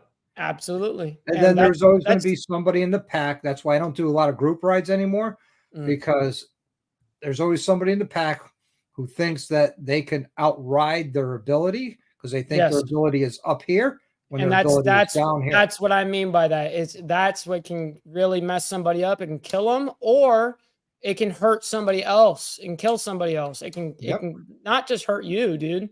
You know, like you got other people around and you're trying to keep up. You're going to end up slamming into the back of somebody. You're going to end up freaking taking out the guy to your right or something. You're going to do something retarded. You know, just take it easy out there. You don't need to just take it at your own pace. Yeah. I don't know. People get embarrassed when they're like, oh, I don't ride that fast. You know, like, well, that's okay. We'll ride at your speed then. We'll chill at this speed. There's nothing wrong with it. The AC-DC song. Yep. Uh-huh. Yep. And you know what's funny is I drove the 405 every single day to work for a decade. And that was an hour and a half one way and an hour and a half back to back and forth. So I'm doing 3 hours of transit a day just to work Mhm. on the 405. So if anyone knows Southern California, 405 fucking sucks. Nope, don't know it one bit. 405 and the 91 in California suck. Both of those. Now, do you wrench on your own bike or? I do somewhat. Okay. So I'm not the guy. I'm not the guy that's your level. And I'm also not the guy that is just doing snap-on. If that makes sense. Like Yeah. I'll do the smaller jobs. And then when it comes to like the bigger jobs, I have luckily big brothers of mine that know how they, I mean, they're legit mechanics. You know Mhm. what I mean? That's what they do for a living. And I don't ask them ever to do any of my work because that's not what I want. I want them to show me how to do that work. So See, every time I'm doing any type of work on the bike, I'm in a garage with one of my brothers. yep, Now, if I can't do it myself, now I'm usually with one of them and they're teaching me how to do it. And they're going, okay, grab this, grab that. You're going to need this, you're going to need that. And that kind of saves me a ton of time to figure out what I need or whatever. And then they can tell me, and then I'll remember that for next time. Obviously, you yep, know, I don't have to sit there on YouTube typing in each and every step that I have needed, or I need to stop, you know, whatever. I can sit there and ask him, or he can tell me, yep, hey, don't do this. You need this, you yep, know, or whatever. A YouTube yep. video is not going to correct you on the spot if you Nope. fucking up. See, you just got called out. SS Couches. Yes, he does. Yep. I work on it a little bit. I work on it a little bit. That's awesome. You know, because not everybody could do everything. We're all subject matter experts in our own field. Right. Right. You You know, know, I'm definitely not the guy that can like sit here and hold a huge conversation with like parts and like stuff like that and like different, you know, like your level. You definitely got a level of like, you know, where you're a mechanic and you're at that level and this is yeah. like the back of your hand. You know, Yeah. for me, it's not. For The me, way it's you are, definitely hard. the way you are about researching, YouTube and video editing and all that. I'm Yep. that way with parts and manuals and things Yep. like that. Where I was on Moto Noggin's live one night and he started asking me about lifters and what they were. And I went on for an hour and a half on About them. Yeah. about lifters and how they work and when you have adjustable push rods and where to adjust them and how much to adjust them and depending I went on a Right. whole hour and a half It's tangent. straight mathematics, you know, and if you're sitting there and you know there's so much steps to every little thing here, there's so much to the equation, you know, but Night you're salty. solving it quick. Yeah. And it just sat there and it just blew his mind and he was just like excited about it because now he's got some in-depth motorcycle content on his channel Right. and nothing, no disrespect to him, and he even tells you his wrenching on his channel is a shit show. Right. No, you that's know cool. That's cool that he's like, look, I'm still trying to do it anyways because I'm doing it or whatever. yeah, But it's cool that he's still trying and doing yeah, it. You know what I he's mean? Like actually trying to build a chopper. that's awesome. Like for me, obviously, like I said earlier in the show, if you want it bad enough, you'll do it, right? Well, Yep. I don't necessarily want it bad enough. You Yeah, know what I mean? And that's yeah, just the truth. That's just being honest. I don't want to sit here and look up gearhead shit all day long yeah. because that's not who I am all the time. Like That's not your being interest. yeah, it's not the main like I need to know this and this because I love motorcycles. I love all the parts of it. No, not necessarily. For me, it's like I love riding. I love doing that shit. But I okay Yeah, like yeah, putting it together. You know what I mean? Like yeah, I'll somewhat enjoy it, but it's really a pain in the ass kind of thing. To me, it's a pain in the ass. yeah. To me, I find it as enjoyable as riding. Right. See, I totally see it opposite. Yeah. But I'm still willing to sit there and learn it though. I'm still Now, willing to have an OG tell me, hey, this is how you do it. so Here's the thing about Noggin. You know, Noggin he's got a sports arrest and he's all about it and loves it. Good for him, you know. And he last year was telling everybody how he was going to ride his sports arrest from upstate New York to Daytona Beach for Bike Week. Mm. And everybody's telling him, you're crazy, you're nuts, you shouldn't do it. You know, and I looked at him and says, look, personally, I wouldn't want to take that ride on that bike. But if you want to take that ride and you make that ride and you get down there, you don't take that away from you. Number one. Number two, you'll shut everybody up. That part. Yep. You know, because he did it. Well, hell, I mean, that's the thing, man. When he left upstate New York, there was snow on the ground. It was cold as hell. And I met up with him in Maryland, and we tried getting his bike into the RV and then no room in the trailer. We ended up pushing him to south of Richmond, Virginia for the night, and he crashed with us in the RV. And then he made the rest of the trip. He did the whole trip on himself. Wow. You know, that's a trek to do by yourself. Nothing but respect for taking a bike I'm not willing to make that trip on. And making that and good on you for admitting that too, you know, and saying, hey, I wouldn't do it. Hey, I was dumb enough. I rode the Sturgis from Connecticut in 2010 on the 93 Softail with a Badlander seat and 18-inch apes because I thought it'd be a fun time. 18-inch apes. Yeah, fun for your shoulder blades, huh? I spent the whole... How many times were you like just like one arming it going, dude, I just want to fucking put my arms down? No, how about going like this? Yeah, doing that the whole bit. Yeah. Oh, slowing down too much. Well, it's funny because I ride with high, you know, T-bars. So because of that, when I'm riding like up here almost, you know? And so it's like when I'm riding, I'm up here. So I feel that a lot, but not like this. You know, I'm not doing the whole ape hang or nothing, but I am still like this the whole time. Yeah. And I'll do that whole like stretch back. You know, you have to. Your shoulder blades will feel it. Well, I was on a Badlander seat.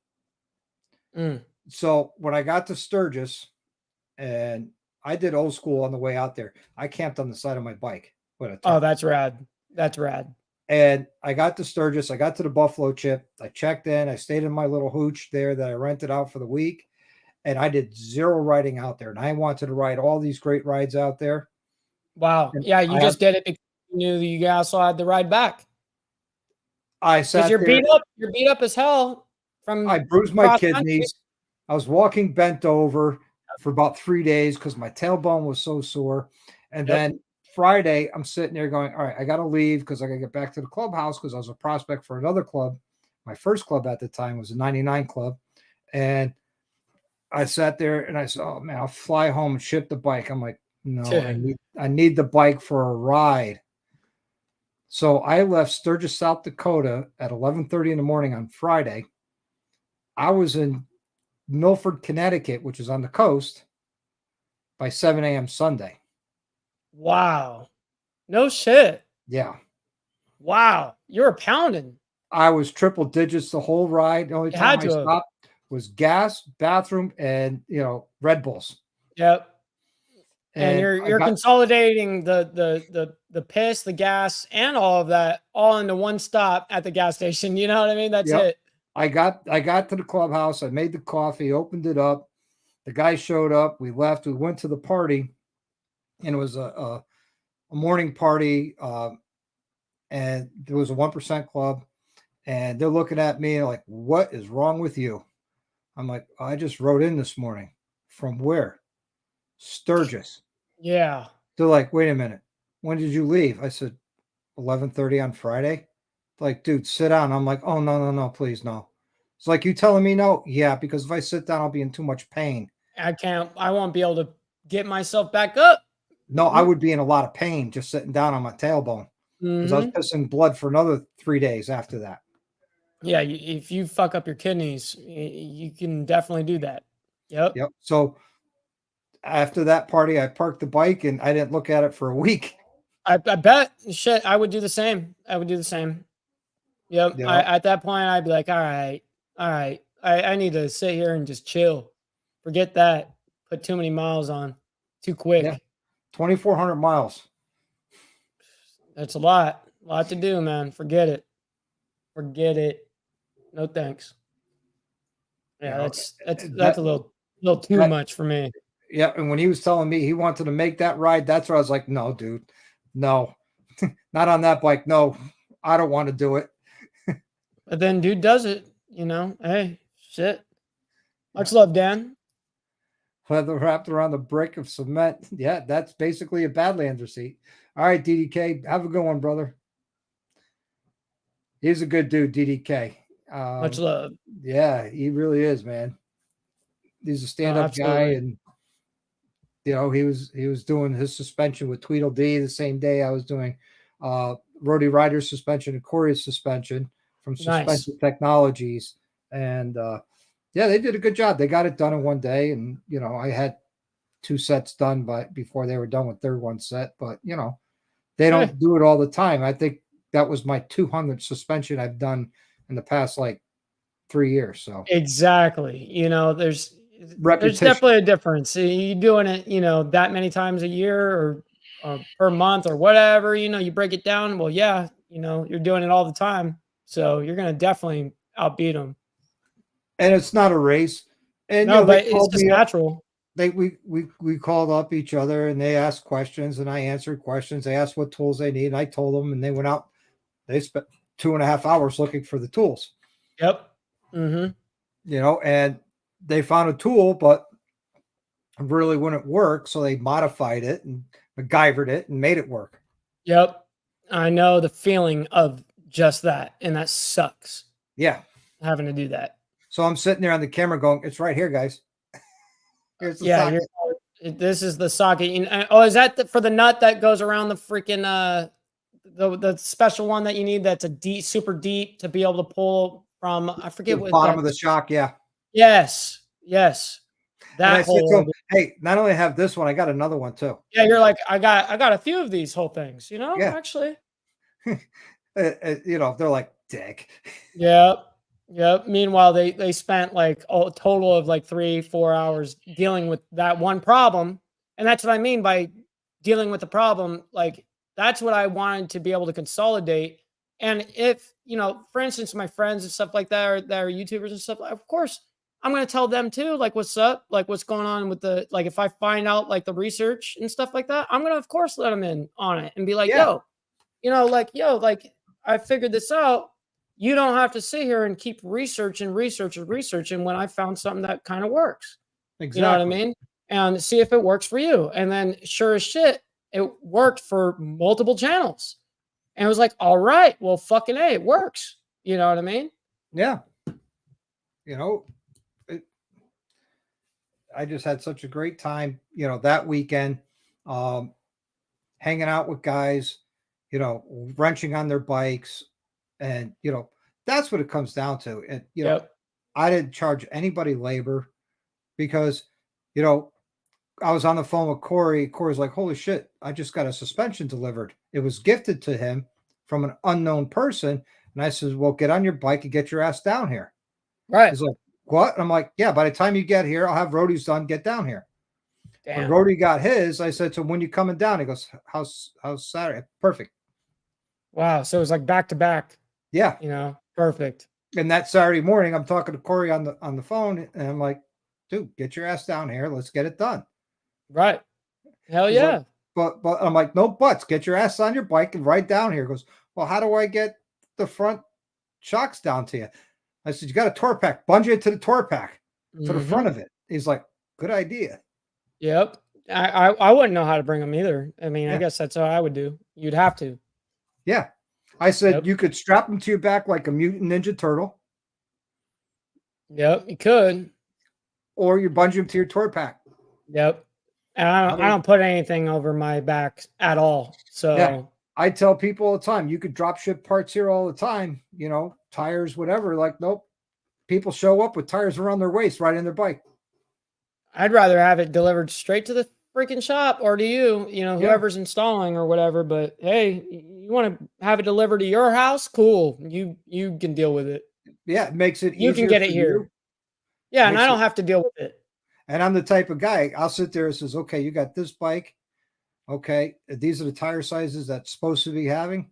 And then I'll look at the tire size. A couple times I reach out and says, hey, your tires got delivered, but you ordered the wrong ones. Oh Well, what do you shit. mean? You got an 18-inch rim and you ordered 16-inch tires. How does that happen? Well, because standard and special, Mm. they selected standard instead of the special, Ah, got you. or vice versa. They thought they Got had a you. special when they have a standard, That's or radical. they bought the bike used and somebody put different wheels on it that are a different size. Yeah, custom. Yep. Yep, that happens. Interesting. Very interesting. Hmm. Yeah. That's pretty Well, radical. I'm going to put this to an end. We've been at this 2 hours and almost 45 minutes tonight. Hey man, It I goes by very much fast. appreciate you for having me on in the Oh, you first kidding me? The place. honor's all mine to have you on my channel, Mike. Oh, come on, man. We're here as a team, man, and at the end of the day, you can tell when you talk to someone within the first 5 minutes if they're like, what kind of like you I don't know if I can or if everyone can, but I can definitely tell instantly, kind of like right away, who and what they're about and what their kind of character is. And it was definitely a pleasure talking with you this time. You know what I Yeah. mean? Like this Hopefully you this vetted and me. I'm sure you did. what was that? I'm sure you vetted me. Yeah, they're right, right. No, no. I listen, man. Us as content creators, we all do that. I think we all kind of, and that's also another thing. We all of us in this space, we all kind of keep an eye on each other. You know what I mean? We all kind of like, all right, we're gonna keep our eye on everyone and be respectful of everyone's like time slots and shit like that. Like, Yep. there's stuff that like we're all trying to be respectful of because no one wants to step on anyone. Yep. And at the same time, we want to do something for the betterment of the community, right? So, Exactly. and for the betterment of us too. I mean, every time I do one of these shows, it betters myself too. So, Exactly. It helps me better being an interviewer. Because I'll have lives like every Wednesday night and I might not have a guest. sure, And I feel very blessed that I had Danny D'Lo on last week and I have you on this week. I have it's nobody rad. lined up for next week. I have some ideas. I hope they work out, but if not, then I'll just do, shoot the shit with Dr. Harley. Let's have some fun and hang out type Right, of right on. live, because I like building consistency, Yep. No, you know, and that's you always should. Like I swear, like it's really hard, but even when something drops through, like if it's out of your control, if you can still do it, do it. You know what I mean? Like because of that consistency.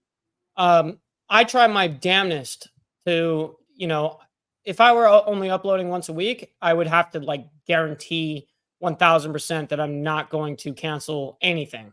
right. You know what I mean? Where I would still show up even if the guest canceled, whatever, last second, whatever. Now, luckily, at this point, I put out so much content that I don't necessarily feel too bad if, let's say, one of the guests cancel or something. I definitely have a lot of, you know, because of the amount of content I do, I don't necessarily feel that super obligated to like where I have to do it. And it's like, okay, now I can relax and chill for on that aspect of like trying to like get myself to do something that I don't want to do at that moment, Yeah. you know? Well, I never feel like I have to put something out.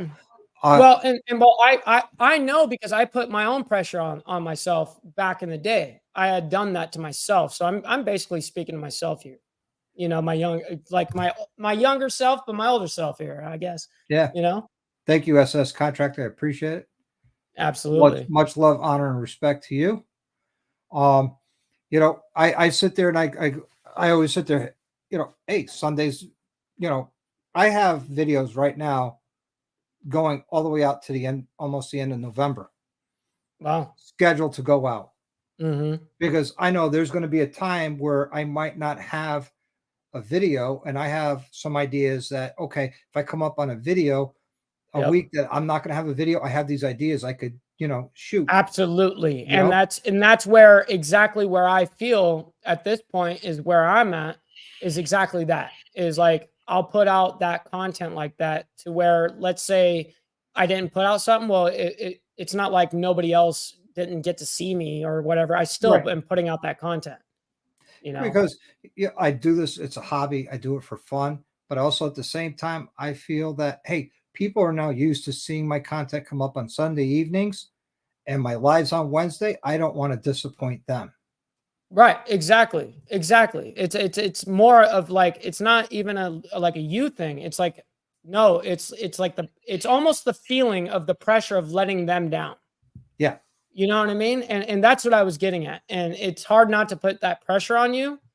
And especially when you're going, well, fuck, I just need to grind and put out and yes and no. Because there's been lots of times where I've gone live and I didn't want to, let's say, and I still kill it. Now, I have an amazing time, let's say, and the live is jumping and great and blah blah blah. But afterwards, I'll have like almost like a panic attack. You know what I mean? And it's Mhm. like I didn't really want to do all of that, or I wasn't really prepared for all of that because I was going in with the wrong headspace or something like that. And there has been those times too. And don't get me wrong, it still happens, Well, but it's just you have to it comes with this territory too. You have to be willing to put yourself in those situations as well. yeah. Well, I'll be honest with you. I've always lurked in the background, ninja the Sunday shows when I wasn't out writing or I wasn't working in the garage with you in Sure. Hollywood. This Sunday, I won't be a ninja in the background. I'll make myself known. There you go. We'd love to see you especially on the side chat. You know what I I'm mean? nobody special. I'm just me, Oh, come on, man. Come on. We know. fat old Uh, dumb guy. You know, no, I'm the guy. I'm the dumb legless guy. How about that? So boom. with some phenomenal producing skills. You Hey, know, we're all right. We do all right, right? Stop the cap. No, I'm just joking. We're all right. but hey, I want to give you a minute to final Hey, well, say here before we sincerely, sign out. guys, every single one of you guys that stuck around to hear all of us, both of us out, and it's really amazing to be able to have the opportunity to have a platform like this. Like, I still like trip every day on this shit. Like, I love doing this. I love doing and staying by my word, my integrity, everything I stand for. I put out on here, man. Papa, thank you, man. That's massive love. Um, listen, man, it's for you guys to sit here and hear me and you guys are telling me that you guys getting value or whatever, that kind of shit, it's worth more than money, man. And it's something that money couldn't be bought with. And I'm very appreciative of everybody that wants to sit here and listen and hear out or hear a story or even that my story is interesting enough to even listen to in the first place. So I thank you guys. Have a wonderful night. And I hope to see you all very soon. All right. With that being said, hang out in the green room real quick, You got it. everybody. And I mean this from the bottom of my heart. Live the best life you can. Ride often and ride hard.